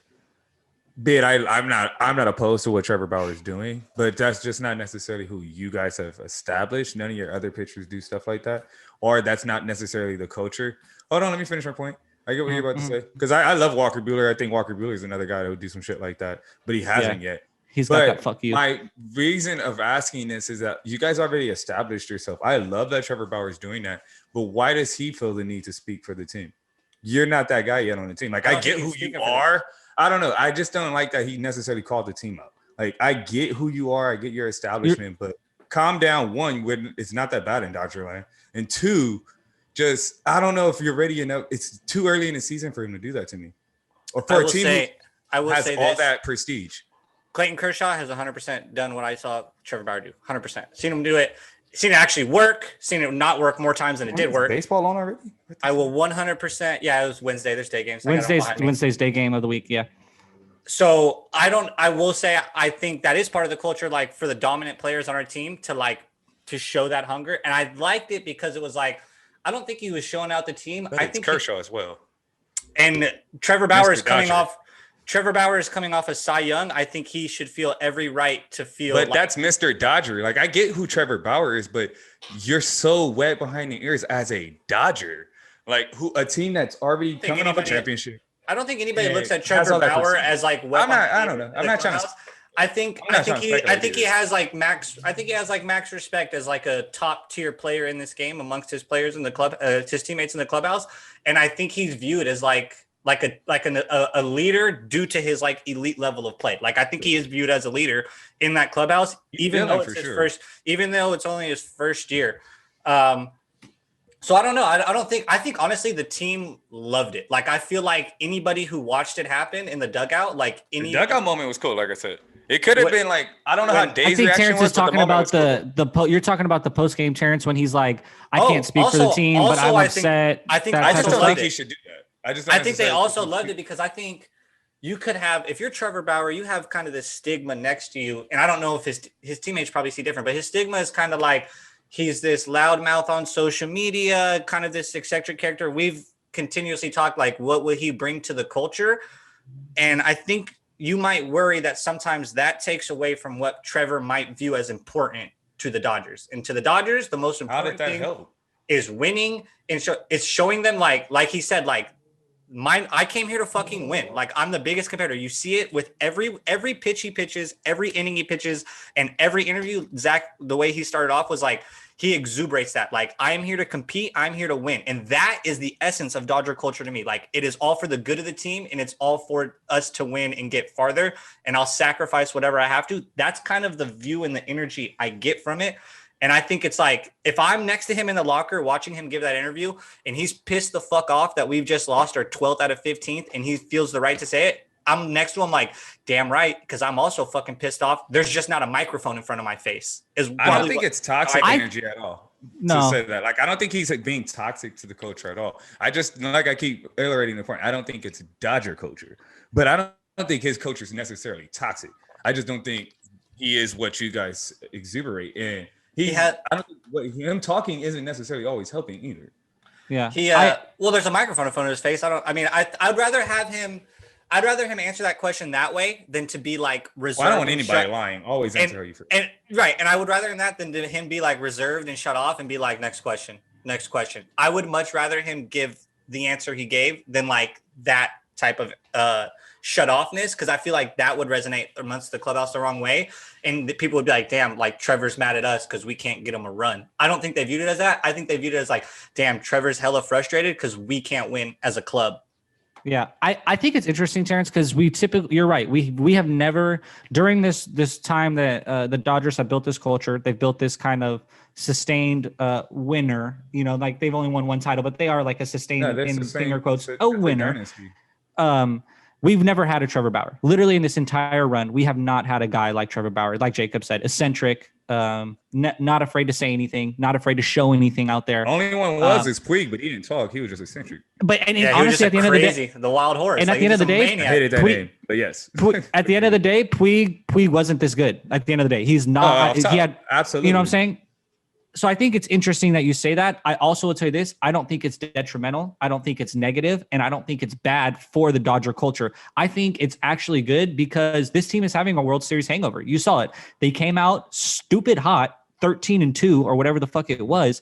And then the hangover set in and they're in the middle of a hangover. And I think it's good that you have this hungry ass superstar on your team that wasn't a part of that he doesn't feel the hangover. All he feels is pressure. All he feels is I need to be part of the winning. I need to make sure we win again. So I think it's good for the guys around him that they can see this fucking hungry animal chomping at the bit. Like, I can't lose here. I don't want to lose here. I came here to win. I came here to experience what you guys experienced last year. And I'll be damned if we don't give it to me. I'll be damned if I don't do everything in my goddamn power with this God-given right shoulder that I have to make it happen. And I think you saw that on the dugout steps. I think you saw it in the frustrated interview. I think you see it in the way he attacks hitters on the mound. Like, I think it's so good for the clubhouse and for this Dodger team that you kind of switch up, like you just tweak the culture a little bit. You're not changing it, but you're just giving it a tweak because we lost our spirited guys. Jock and Kike were like our spirit, and it was a different type of spirit with those guys. It was like happy-go-lucky. They brought out the funny T-shirts when we were in a slump.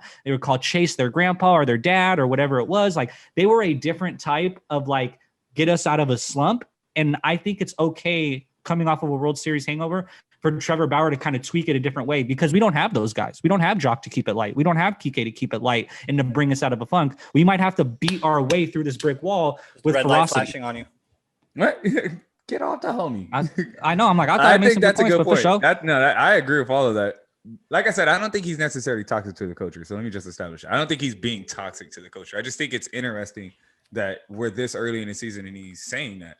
And because he's playing fantastic. Like it's evident. He's living up to what he's bringing to the table. So it's not like he's being detrimental. It's just I don't think that's what you guys are. Like, and it's not necessarily needed from him either. Like the hangover, yeah, you guys are having a World Series hangover, but you're still 3 games out. You still have an amazing roster. Cody Bellinger, made 12. Cody Bellinger still hasn't played. Like it's fine over there. So it's like to me, if I'm also on the Dodgers, if I'm Clayton Kershaw, I was like, slow down, young fella. Yeah, Actually, I agree with that. Pull up to the side and be like, I love it, but chill. I love it, but don't give the sound bites to the media. Like I'm all for you being fired up with the locker room, but slow down, young fella. Like Clayton Kershaw said it. We established something. He said we shouldn't be complacent and keep thinking that we're just going to get out of it. Like it shouldn't be that. We should have his urgency is what he said. Like we should be wanting to get out of it now, not tomorrow, now. I get that, but that was like just felt like calling Kershaw also gave that soundbite, and it was like the same exact message Bauer just said. Like we're here to fucking win, and we're not here to figure it out by All-Star break. Like we're fucking figuring it out now, dude. I think that Lux moment was big for them. I will say Bauer got bit by the Kershaw bug of no run support with this team. I feel like every time Bauer pitches, he leaves the game with like a 1-0 lead or like a fucking 2-1 deficit, and it's like, good God, can we score the guy a couple of runs and let him pitch with a fucking lead for once? Can we hang a 5 spot for him? Like, geez. The guy can't that's much like Kersh for you. Yeah, much like Kersh. Man, they can't ever get runs. Bro, I saw, not to get sidetracked, they showed a stat of what pitchers get the most runs per start. Motherfucking Jack Flaherty is out here getting like 9 runs a start right now. Damn. Is that not crazy or what? I was like 9? Imagine what my guys could do with 9. 9 times. Imagine what any good starter could do with 9. Fucking A, man. That guy should be undefeated. What was his record, actually? I didn't even see at the time. I feel like he has a high SRA. It's not good. I know. Yeah, the whole Padres damn near have COVID. That's fucking wild, actually. Oh, they got a little outbreak in their clubhouse right now, or what? Yeah, like all the good players, all the superstars were kicking it together, and they all got COVID. Yeah, like Tatis, Hosmer, super Myers, tough. I don't have my Bleach Report notifications on. Profar, yeah, like all the fucking Machado, homies so were far, kicking it's the it only together. one I haven't seen. Machado must have been like hanging out with my girl tonight, bro. Yeah, my bad, man. I'm with wifey today, man. Those fools all did bros night and went and played MLB The Show together and all got fucking COVID. Tough. Yeah, Tatis was like, let's play my game, man. Somebody had one random homie who swore he was cool, flew through. All of a sudden, sucks, dude. Contaminated pizza and wings. My boy got an extra controller and he's coming through with pizza and wings. Bang, bang. Wipe down the controller. All of a sudden, son of a bitch. Man, baseball's so good though. I love baseball though. Like I love the division. I love that season's been good. Team division. Like, it's crazy to me. I feel like last year's 62 game season has kind of put me like I keep wanting to like almost panic, right? I'm like, fuck, teams got to get it right now, and I want to start like making crazy judgments and things like that. And I'm like, there's literally 120 games left or whatever it is, like. So much to still go on. I got to remember, like, we're back to 162. We're back to the marathon. We just did the fucking 400 meter or whatever relay. Mm-hmm. And it's like, we're back to the marathon. You got to remember the long haul this is. And I keep, like, every time the Dodgers have a shit loss, I'm like, fucking A, dude, this is brutal. And then I'm like, well, good thing there's 190 of these things left. So my question, I had a fantasy on our little meeting board. My question would be, for your fantasy rosters, who were or you don't even have to have them rostered on your team actually, but who would you say was your top 3 or would be your top 3 waiver wire pickups? Okay. Season that that you picked up and you still have, Steven Matz, I still have. like your early season. Yeah. waiver wire Steven pickup. Matz, I picked up before opening day after our draft. Turned out to be a blessing from Toronto, or maybe right after opening day. He's probably near the top of my list. Steven Matz has been absolutely incredible for me. And he's like, seems like it's going to sustain. I will give you one pitcher, one hitter. My hitter first, Andrew Benintendi was a waiver wire pickup in our league, and he has found He his shouldn't have stroke been on the again. waiver though. But yes, He should not have been. People forgot about him because he got his ass fucking shipped over to the middle of the country in Kansas City. But he has found Where's his he stroke bat? again. 3 or 4 or 2? Today he batted 5th, so he's got a little bit of a power stroke in him. They got him in the middle of the lineup. And he had another 2 singles today with an RBI. I'm sorry, no, 2 walks and 2 singles. But I that one, and then we already mentioned him, Alex Wood, absolutely just gorgeous off the waiver, baby. He's not leaving my team. Hold up, I can't see. My eyes have rolled into the back of my. Yeah, I can't see either with his 25 points every time he takes the fucking mound. I can't see either. Sick. Fucking Alex jackwagon. Wood, get out of here. Come back to earth, Alex. I got 3. You can't. I'm gonna go with the pitcher is the one from the Braves, Atlanta Braves. Huescar, my man. Oh, Noah? I always think he's garbage, and he's fucking tight. Get all of this. He's tight. Get all of this. Yeah, he's a baller. He's been tight. my Remember, other he was an 2 Oriole, and he used to get racked. No, Was he's he? tight with Atlanta. He's tight with I Atlanta. didn't know that. He's throwing hard as shit right now. And those 2 pitches, Great pickup. them fastball slider shit is It's tough to hit right now. And so my other 2 is 2 hitters. It's the Nate Lowe pickup from the Texans. Oh, Texas. For Yeah. the Texas Rangers. Sneaky. He's absolute killing right now. RBI machine. He's leading the league in bones, I think. And Yes. depending the name coming out of Terrence's mouth next, I probably have the best free agency hitter pickup. You go first, Terrence. Nope. Because my other free agency pickup is Jared Walsh. Oh, that is Ooh. my team hitter. 25 in points. So Yeah, that's good. I got Jared Yearman. Walsh is raking. yeah, I got Yearman Mercedes like right off like second day of the season. Right after he had that 5-hit game on opening day or whatever, I picked him up and he's been really good too. But I think Jared Yes. Walsh probably has been more Jared productive. Walsh easily. He's got a I had lot Jazz Chisholm, of but he RBIs. got hurt. Lot He was of balling RBIs too, there. Josh Chisholm got hurt. Yeah. Chisholm. Oh my Walsh God. has a great Well, shout looking out to suit. everybody. Actually, Everybody dude. got some heat, off the wire here. Is there any more heat left on the wire for anybody else in the league? Jesus, we just rattled off like 9 guys. I'm still mad. I dropped Dylan Cease on some stupid shit. I dropped him the same day he threw the no hitter. Like, so I got the points for the no hitter, but like I had Dylan dropped Cease him. threw a no hitter this year. Yeah. No, it might have been a No. complete. No, it was a It was complete, a complete game shutout. It was like a 3-4 complete game hitter. shutout. Yeah. It was a complete game shutout, but it was through 7 innings. But it was a bunch of points. So I got like 40 points for it. But he had a few like decent starts prior to that, but I had dropped him prior to the start. So He hasn't, I'm watching him ball out, and I have no ads left just watching this dude ball out. That's It's his going, template. it's 11K. going to be the best ad, but it's not there yet. But I have Michael Kopech, and he's probably going to turn out to be No. once he Let me finally tell turn you him and to a Terrence. starter. Let me tell you and Terrence. Shut up. Let Once me he and Terrence tell you. Zach, why don't you go Let me look at and this Terrence man's tell you. numbers? He's trying to get you to drop him so you can pick his ass up. Don't listen Yeah, to Zach. let me tell you, he sucks. Ad. You know how I do with those White He gonna Sox be on his prospects? team He's next year. fucking That's gonna be garbage. Giolito, Rodon, drop him. They're nobody to be fucked with. Watch Let me go next get him. year, Kopech is going to be on Zach's roster. He's going to absolutely go I'm not off. dropping that. That fool's squeezing into that rotation. He's pitching so well right now, bro. He's squeezing in over there. Lastly, Zach, I on didn't- fantasy. Oh yeah, go ahead. Oh, wait, no. It wasn't. It had nothing to do with fantasy. It had nothing to do with fantasy. Okay, well, my last thing on fantasy is though, like, you guys all know, like, I kind of like have different tactics and so forth. I didn't draft the best this year, so I'm having to do a new tactic. It's not really new, but for me, I don't ever do it. I'm going closers actually this year. Oh, So I'm going actually 2 closers because did you pick Fuck up you, the I- one I dropped? I think I dropped Devin Williams. nah. He's I a got the 2 setup best man. closers. I got arguably the two best closers in baseball right now. Who do you got? I picked up Alex Reyes, who has a .5 ERA. and Wait, with the Cardinals, yes. they turned him into a closer. Yes, and they want him to be a starter again, but he's fucking dominant as a closer. But they said they're gonna stretch him back out because his arm is nasty and he is a starter, and I can't wait if that dude turns into That's a starter. nice closer to have. Yeah, because they want him to be a Closer starter. stuff. Tell you right now, it's closer stuff. Oh, absolutely closer stuff. But he also has starter stuff. And the other one is Barnes from the Red Sox, who is one of the best teams in baseball. So 2 solid. Surprisingly, closers. that's also a surprising. Zach would be the Red Sox. I remember you had said the Giants. The Red Sox also a surprise who are good. Absolutely. I was gonna say, The Zach, new I man never, pick this year. I never saw that shit. You said they were upset with Tony La Russa about some shit. in White Sox land? I just saw a bunch of headlines where like the clubhouse was growing frustrated with some of his decisions, and they're not off to a good start. We all said that. Old man. Yeah, we all saw that kind coming. of got that vibe. But I'm gonna let it play out. Who saw that shit when he fucked up the extra inning game and they were like Hilarious. he didn't know the rule. Hilarious. Back in my time, This is stop. This is the second year with this rule. So are you telling me that Tony La Russa didn't watch baseball last year and then you still hired him as your manager? Get the fuck out He's of here. fucking 80 years old. He probably just forgot it. Yeah. Bruh. Somebody came to Tony with a fucking iPad to break down the last hitter and he was like, "Is that somebody on he was like, get that shit out of my face. Am I tripping right now? Is that somebody on second? Is Like, Tony La Russa from the country? Just based off both of your guys' impressions, like where is he from? Is he Sounds from like Arkansas? he's Italian. Sounds like he's Italian, so he's probably from like fucking New York.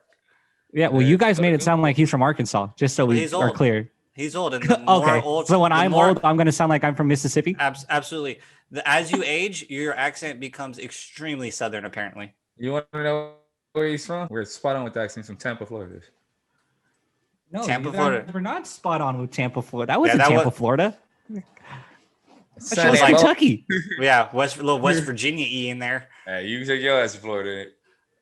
Yeah, there's definitely some country folk in Yeah. Florida, 1,000%. Who saw somebody sent me a meme and it was Trevor Lawrence with all the 6ix9ine tattoos and it said Trevor Lawrence after 6 months in Jacksonville. I hope That's not. fantastic. Trevor Lawrence is about to make so much money on like hair commercials and shit. Like, Trevor Lawrence is definitely like a financial like guy. He got a bunch of like his signing bonus. They paid him in like Bitcoin. Did you guys see the Chiefs guy wanted to get signed in Bitcoin and got cut? And then they keep writing articles about it. It's like, damn, y'all cold. Wait, like, so he wanted to didn't be get the first Bitcoin? guy.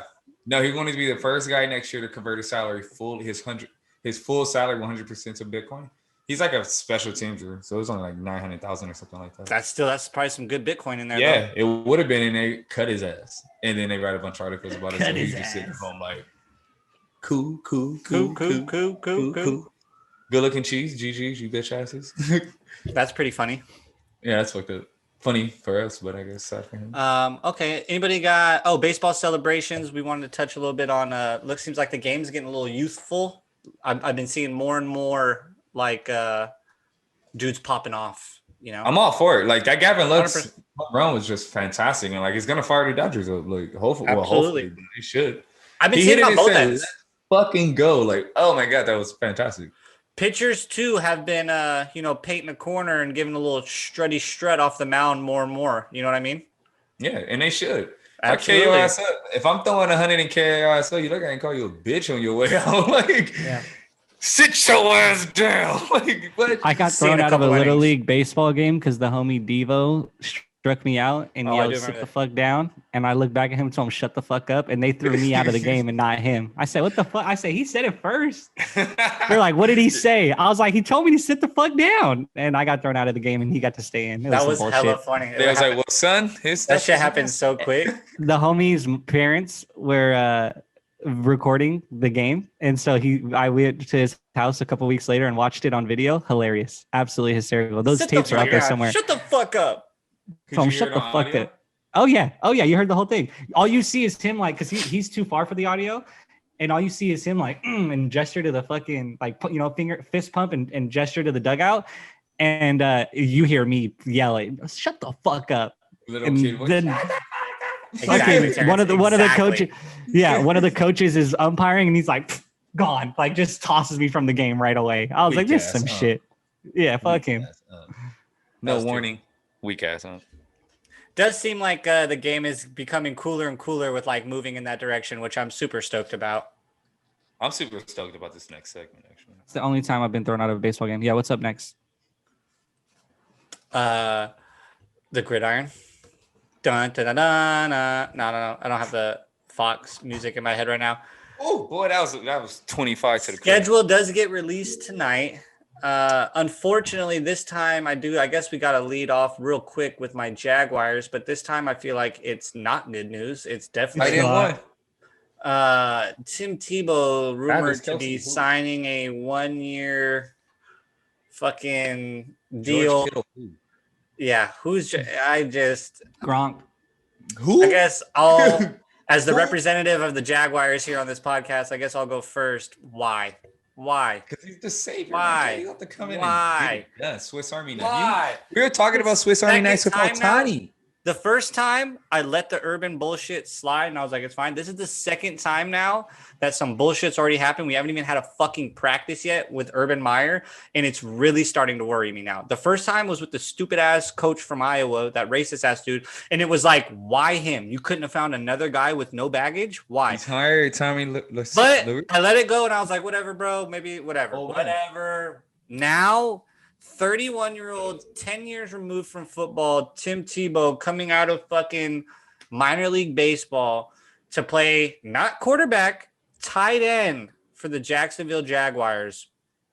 Look, I'm going to just say it. I'm going to just say it right now as a white guy. If you don't think there's black guys in your locker room looking at each other while Tim Tebow gets fucking reps, while their friend just got cut who played tight end his whole fucking life, and you don't think they're whispering things like, wonder why he got that opportunity instead of, our guy who we grew up with, player or any other player. But I'm just saying, anybody.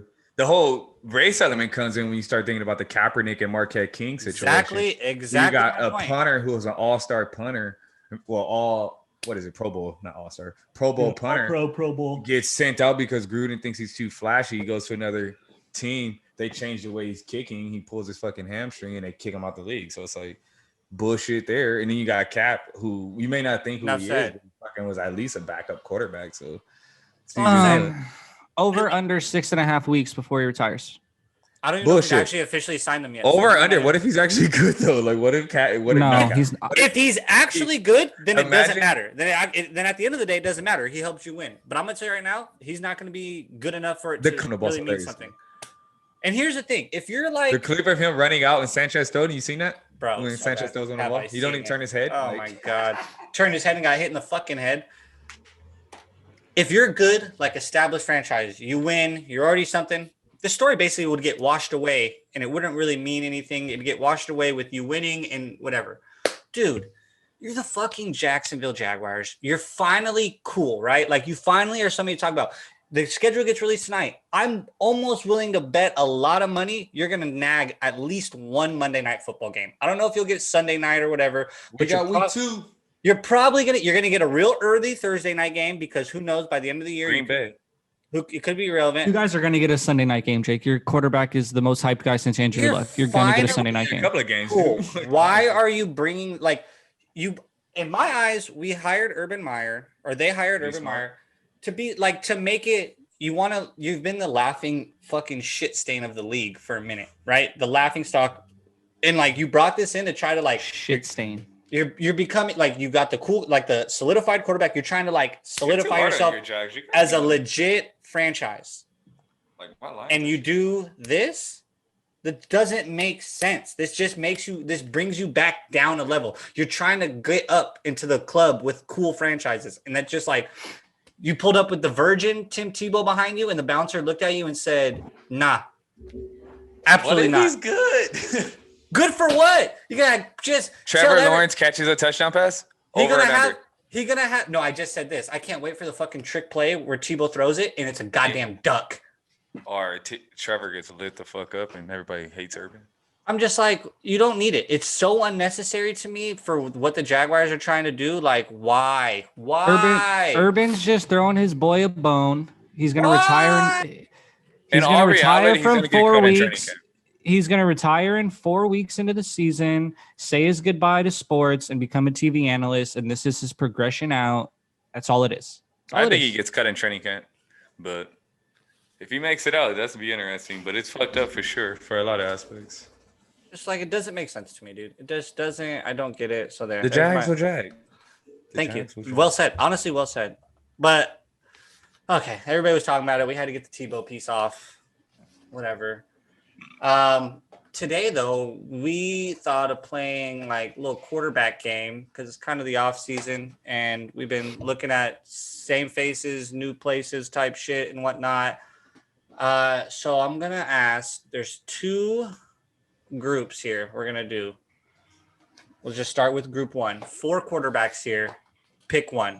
You ready? Yes, sir. Kyler Murray, Baker Mayfield, Jameis Winston, Carson Wentz. Pick one. And so Arizona, Cleveland, New Orleans, and Indianapolis.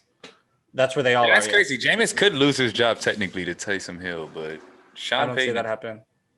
he's crazy. The But problem is I do see it happening. I do see it happening. I would take, out of all those quarterbacks, I'd probably take.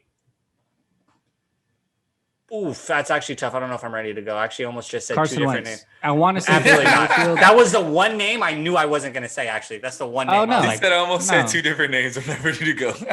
I wanted to say Kyler Murray. I wanted to That's say funny as Baker hell. Mayfield. But out of those four tomorrow, give me Carson Wentz. Absolutely. This dude was about to say Kyler Mayfield. I almost said Jameis Mayfield. I was like, Jameis, Baker, maybe Kyler. Fuck, I don't know who I want to say. That's funny. Carson Wentz. He's not too far removed from being great. He was in a shitty situation. Shit got weird in Philly. By the way, he never had I will say receivers. that. I Ever advocate once. that. Got a great offensive line now. He's got some weapons. They re-signed Ty. Great coach and Mark Reich. Yeah, I'm taking Carson. I think great bounce back here, especially with his division being weird. Titans took a step back, lost Corey Davis, lost Davion Clowney. Jags aren't ready yet. And a offensive coordinator. Houston's a shit show. Like I expect great things from Carson Wentz this year. A lot of wins, a lot of good numbers. Interesting, Terrence.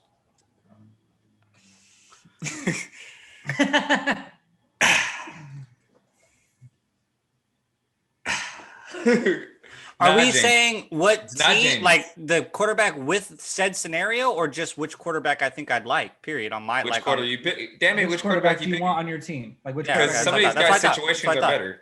Yeah, that's what I thought. Okay. It's not Jameis. Man, I wanted it to be, but you're right. It's not. As I've sat here and thought about it, it's not. But I wanted it to be. It's me too. Me too. It's not Kyler. It's Baker. That's what's crazy to me. It's Baker Terrence Mayfield. hates Baker. It can't be Baker. Terrence That's hates why Baker. he can't answer the question at the moment because he knows it's out Baker. of Baker. You know what's crazy though? Low-key Kyler is here too. Because It's Baker and Kyler to me. It's Baker and Kyler to me. But I'm picking Carson Wentz. Get the fuck out of For the town, reason you two. why is because I've always advocated. What scares me is though the reports of that he didn't want to compete. And it does seem like he didn't want to compete. That does terrify the shit out of me though. But I do understand him needing a new face, like a new place, his face in a new place. I do understand that. Because like when Foles won that title out of nowhere, it made that situation completely weird and shitty and just immense pressure. Like I do think him playing it because he's not bad. Up until him getting hurt, he was about to win the MVP. And then he got hurt, and Carson was about to win the MVP that year, and then he got hurt, shit got weird, and then it's just been a weird tailspin for him.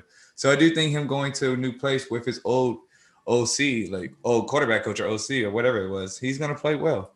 So, and I don't think Baker's any damn good, and Kyler is good, but that division is insane. But Baker is good, but he's third on this list. Baker over here sitting, looking at everybody exhausted, like, what more do I have to do? Throw it past 10 yards. Yeah, like you're in. I mean, I like Baker. I always have. I think he is good. Yeah, but he's third on this list. Like, But he's not like, I don't think he's the pure passer that these guys, especially like guys like Kyler and Carson are. Like he's got this big run heavy monster. Kyler's He's dynamic. turning into a little bit of a game manager, and there's nothing wrong with that. Like, and Baker's talented. I don't want to. I love Bake. Like you guys know I love Bake. I'm advocating for him every Sunday. I'm always sitting in the group chat The with Bake funny Show. emojis and shit. I love Bake. But I think if we're talking like talented QB on this list, he's probably third. The dancer? It's probably Carson, Kyler, That Bake. wasn't the question, Zach. Yeah, the question was, who do I want as my quarterback? And it's going to be Carson Wentz. You just asked two different questions. No, You I said, didn't. Who's the most talented? That's the same question. Who do you No, want? it The is most not. talented guy here. Really? That's the What? Your What are you talent talking about? Describes You want the guy that's going to be the best Tom quarterback Brady? on there? Who's Tom the Brady, best quarterback? most talent, has the most talent. Yes, he's going to drop it in the bucket at 60 years old, dude. What are No, you talking he about? doesn't. of the red corner. Aaron Rodgers and Drew Brees and Peyton Manning, for that fact, all were better talented quarterbacks than Tom Brady. Come on, but Tom dude. Brady knew how to quarterback better. It is not just talent in size, in arm action, in fucking how far you can throw it. Not a fucking I get that. Gentile. It's a combination of those things. It's a combination of stuff. And it's So like then Baker at the end no. of the day is turning into a game manager right now. So You then tell me you're no, going to pick it's the not. fucking game manager on this thing? Then that's not the question, though. You said, who do you want? And then you said, who's the most talented? That's not the same Yes, that's question. part of it. That's part of the I question. do see where Zach's going. It kind of feels the same question, but I do agree with what Jake's saying. Who I is talented than I a agree lot of with guys? everyone And here. he's Can my friends so just be far friends with fucking you? down the list. Can't everybody There's just be guys that friends got with mad talent. You're mixing It's the up talent major. with it. It's a major part of this question, especially 100%. when we're not talking Which is about why like the Kyler elite Murray's of the up there. elite. When we're talking about these four, you're kind of breaking it down to like, okay, who's the most talented of this group? That's really what you're breaking it I down would to right take You know now. what's Bake- crazy? I Wait, would wait, take wait. Bake over. I would probably take Bake or Kyler. Kyler's Yeah, all talent right. is unreal. Strictly But talking, if we're Bake talking is a about most great- talented, because it is a little different. Actually, I agree. Thinking more about this, because if we're thinking about in that list of most talented, it's gonna I have to go rechange the Wentz, list. Wentz, and Kyler. No, most talented actually on that list is going to go Kyler, Winston, Carson. Because Jameis Winston can make every yeah. fucking throw, but the dude So can just Carson. though. Sometimes to the wrong team Well, too many times. obviously, though. that's my point. But like the dude's arm talent, because we're just talking about talent wise, Jameis, it's the reason why I do win number one. That dude's arm talent is like generational. I would say Carson he's Wentz just can also make basic. every throw, and I think he's a better runner than Jameis. And that's nothing I don't against think he throws Jameis. better than Jameis. I don't think he throws better. I do think he's a better No, athlete. but I think he can still make every throw. Like there's no like Carson Wentz has the arm action to make all these throws. Yeah, I can see that. But what I'm just saying, we're nitpicking, asking kind of a different question now. Yeah. Most talented, I do think. It's a Kyler- different question. I would take Baker over this. He's gonna to me he has Baker's the best. the least talented out of the four, though. Five. Agreed. I think I would still take him more. I think he has the best balance between talent and decision making in my eyes of this group. That's probably why I would take him. Because he's a game manager, like Zach said. That might be okay. That So might you be took okay Baker. with me. You took Baker. I took taking Baker. Carson. Kind of took Kyler, but I'm gonna take. I'll solidify with Baker. But God, I really wanted to take Kyler. I won't lie.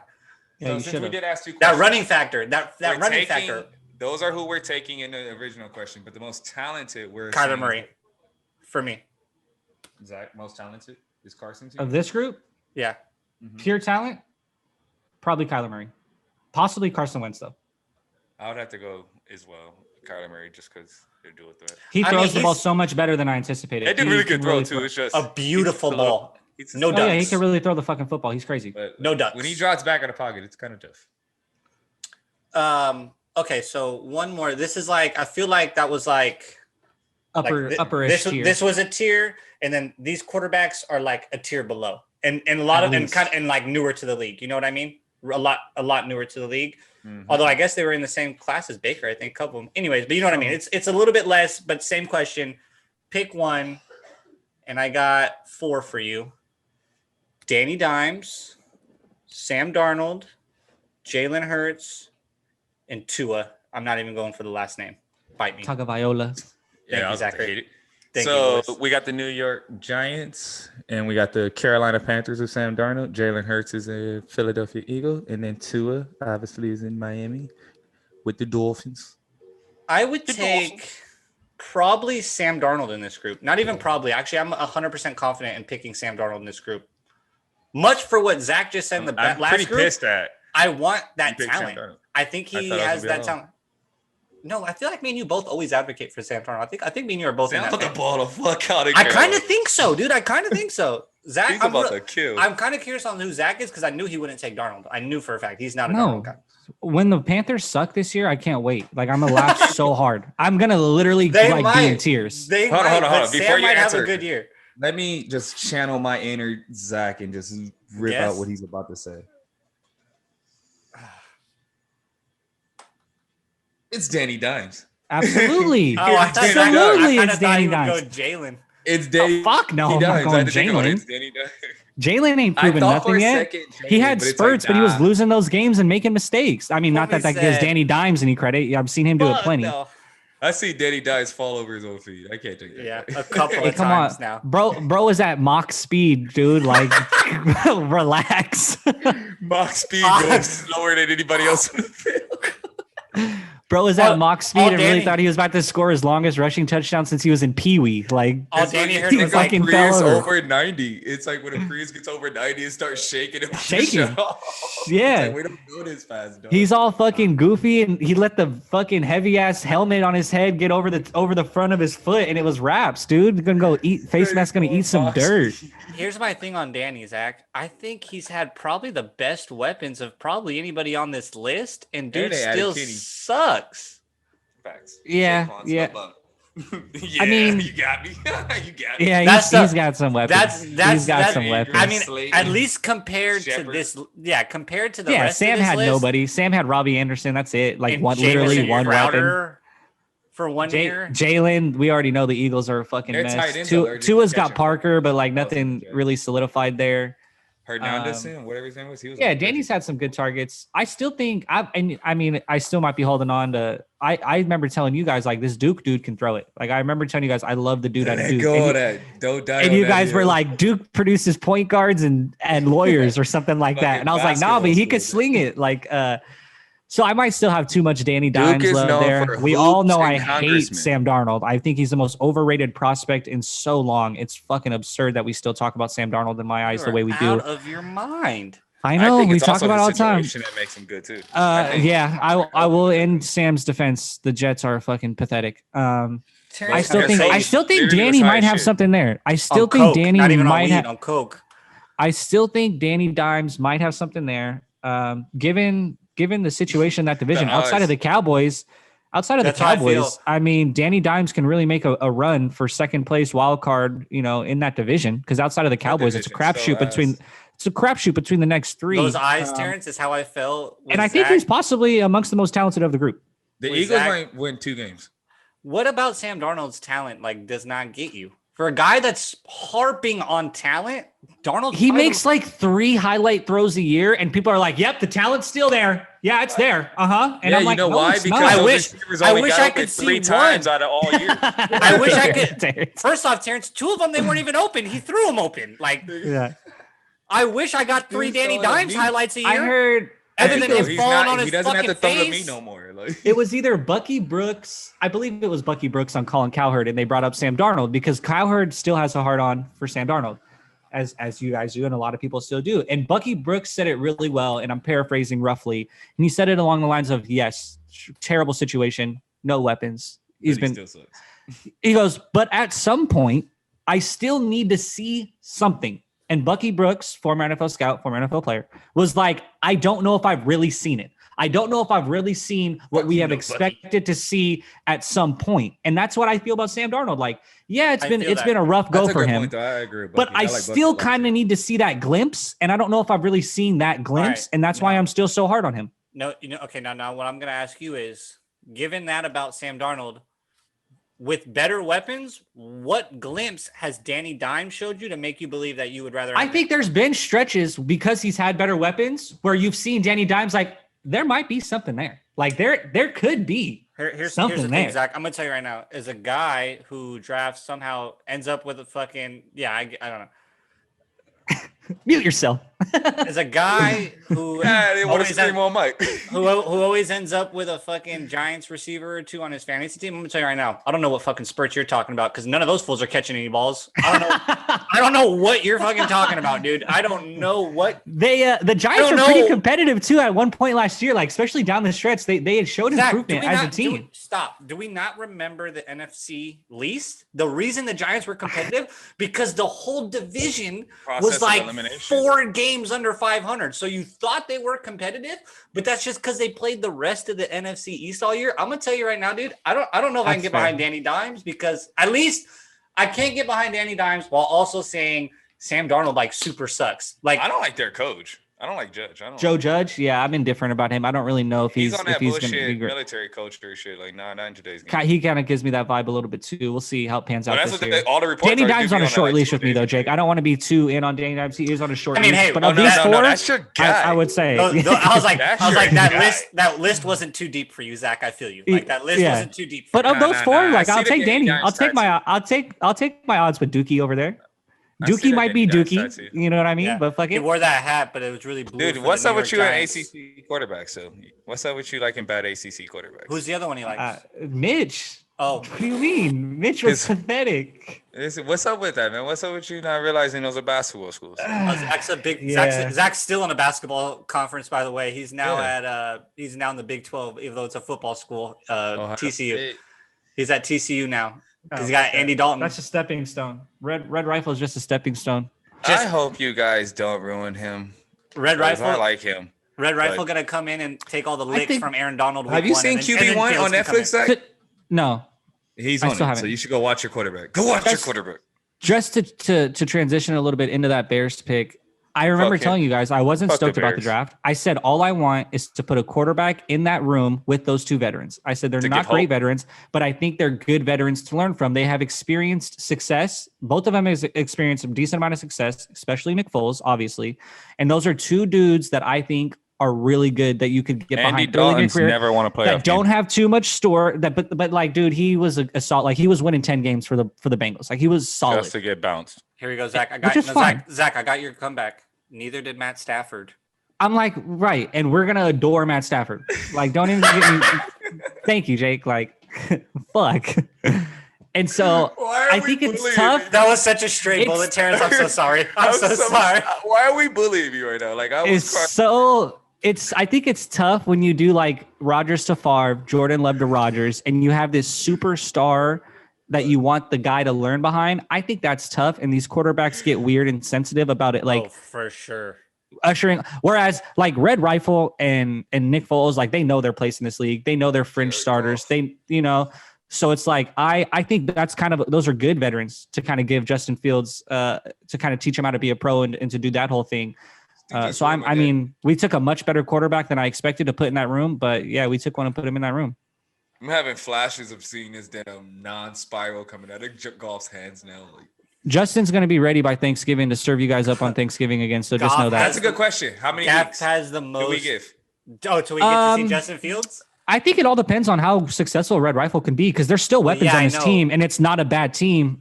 I Are think you there's down a to sit high. him the whole year? If you go As long- 7 and yeah. 9, should he sit the whole year?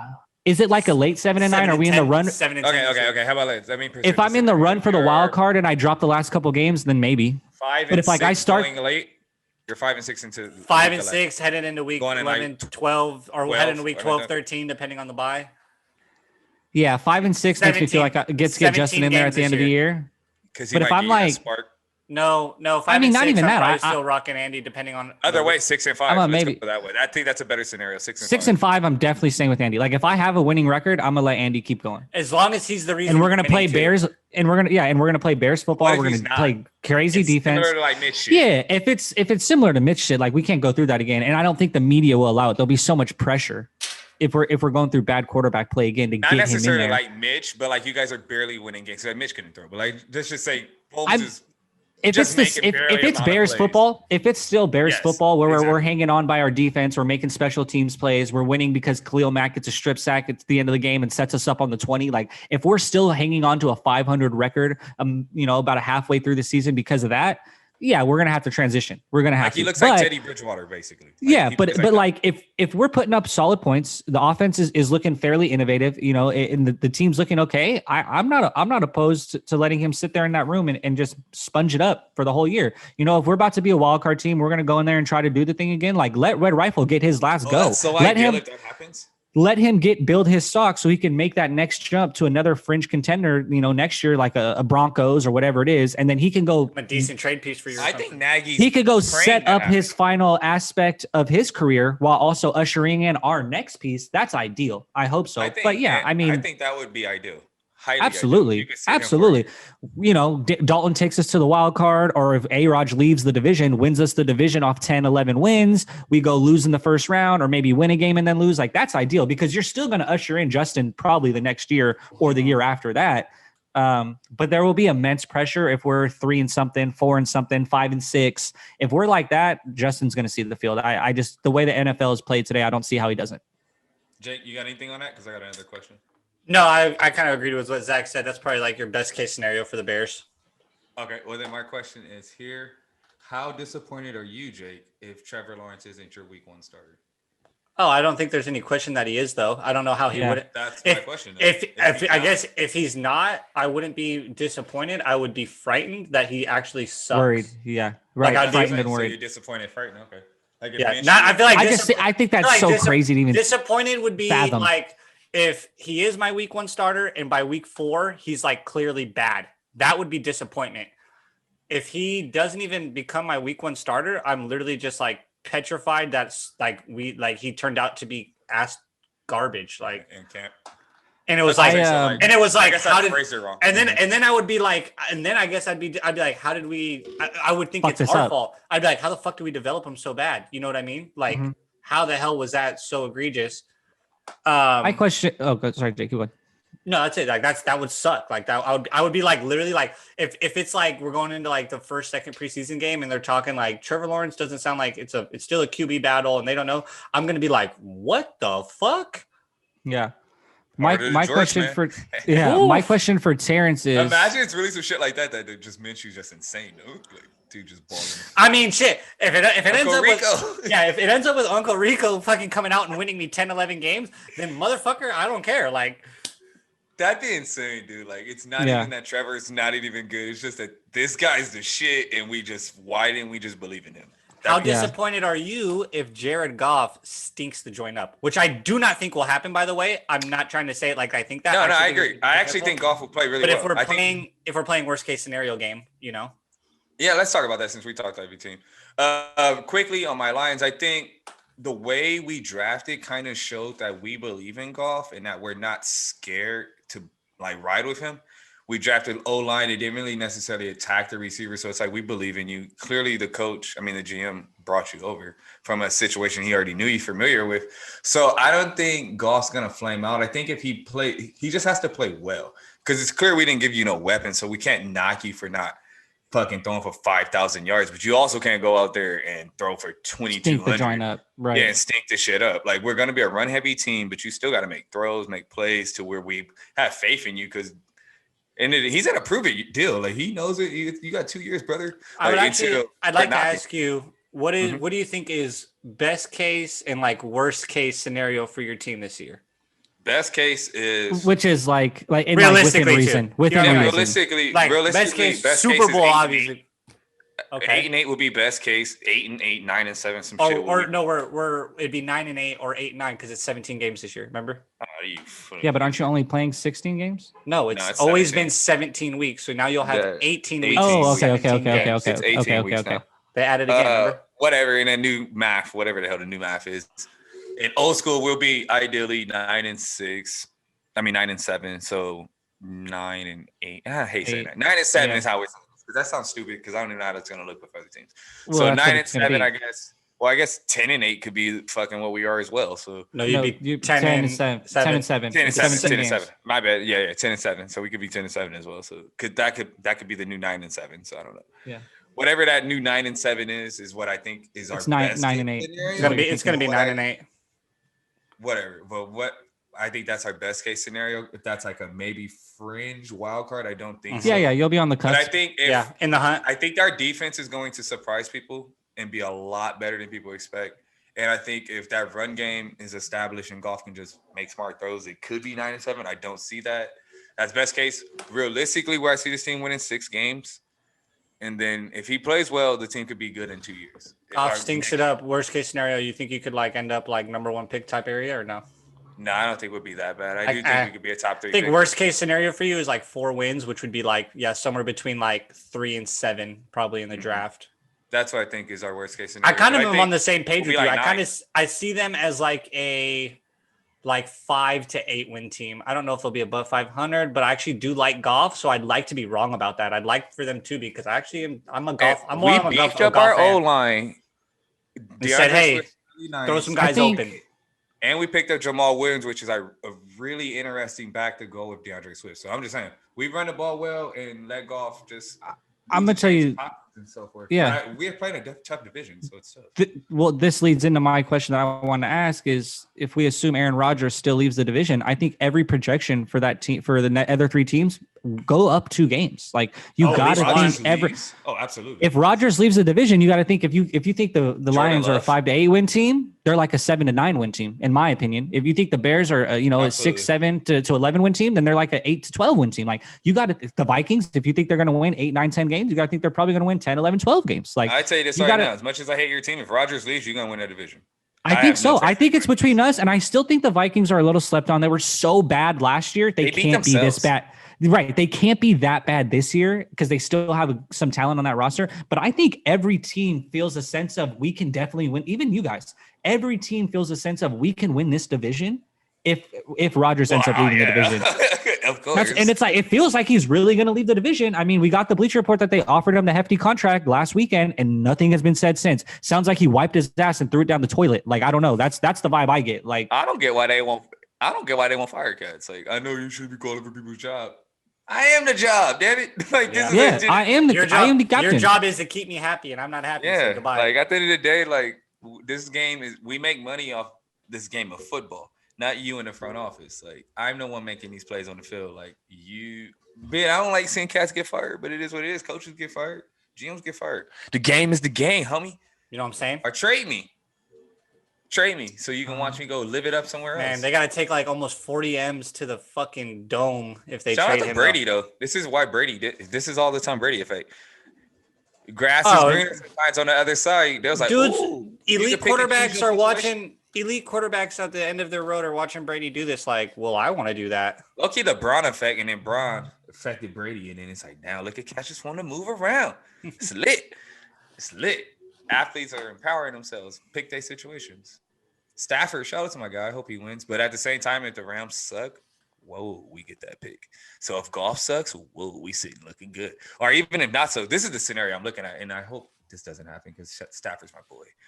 But if we do get that best case scenario, we go 9-7 or whatever, 8-8 or 8-9 or whatever. 8-9 or 9-8. We either like that's the Whatever it 500 is, mark. as long as golf shows that like he's not, we don't need to address that position. Like we're solid here. Like actually, the Rams are stupid and like we're solid at this position. Like this dude was worthy, obviously, of the number 1 pick and so forth.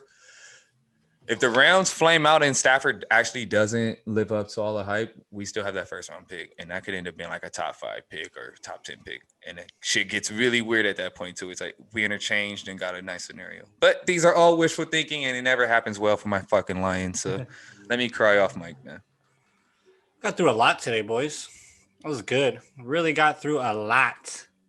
Yer. It's a good episode. We've been gone for what, 2 weeks, 3 weeks? Felt like a minute. Just last week was the only one we missed. Oh, well, there we go. I don't know shit.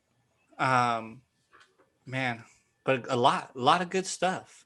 I think it's about that time for what have you been watching, I think. I've been going Seinfeld and Family Guy. I haven't really. Oh, Handmaid's Tale. I lied. Handmaid's Tale is back with new episodes. Holy fucking balls! That's an amazing show. Sir, this is a PG show. No, Handmaid's Tale. Language. Anyone here who's not watching it? Because I know both of you jack wagons don't watch it. I Start haven't. it and watch it. I am a jackwagon. Now I've heard is nothing Zack but great getting things. called a dick slap or slap dick? Oh yeah, shout out Coach Brown from Netflix. Last Chance U. Dude called me a slapdick on Twitter. My life is complete Shout now. out That to was Zack hilarious. with the ultra and troll response. Like, ha ha ha, thank you for calling me that. Yeah, I was like, haha, okay, Fucking whatever, troll. loser. As he I'm like, cried. I've said so much worse shit to people on Twitter, like so much more aggressively, just nasty shit about a bad take. And his take wasn't that bad. I just said, you're a goofball. That's literally all I said. You're a goofball.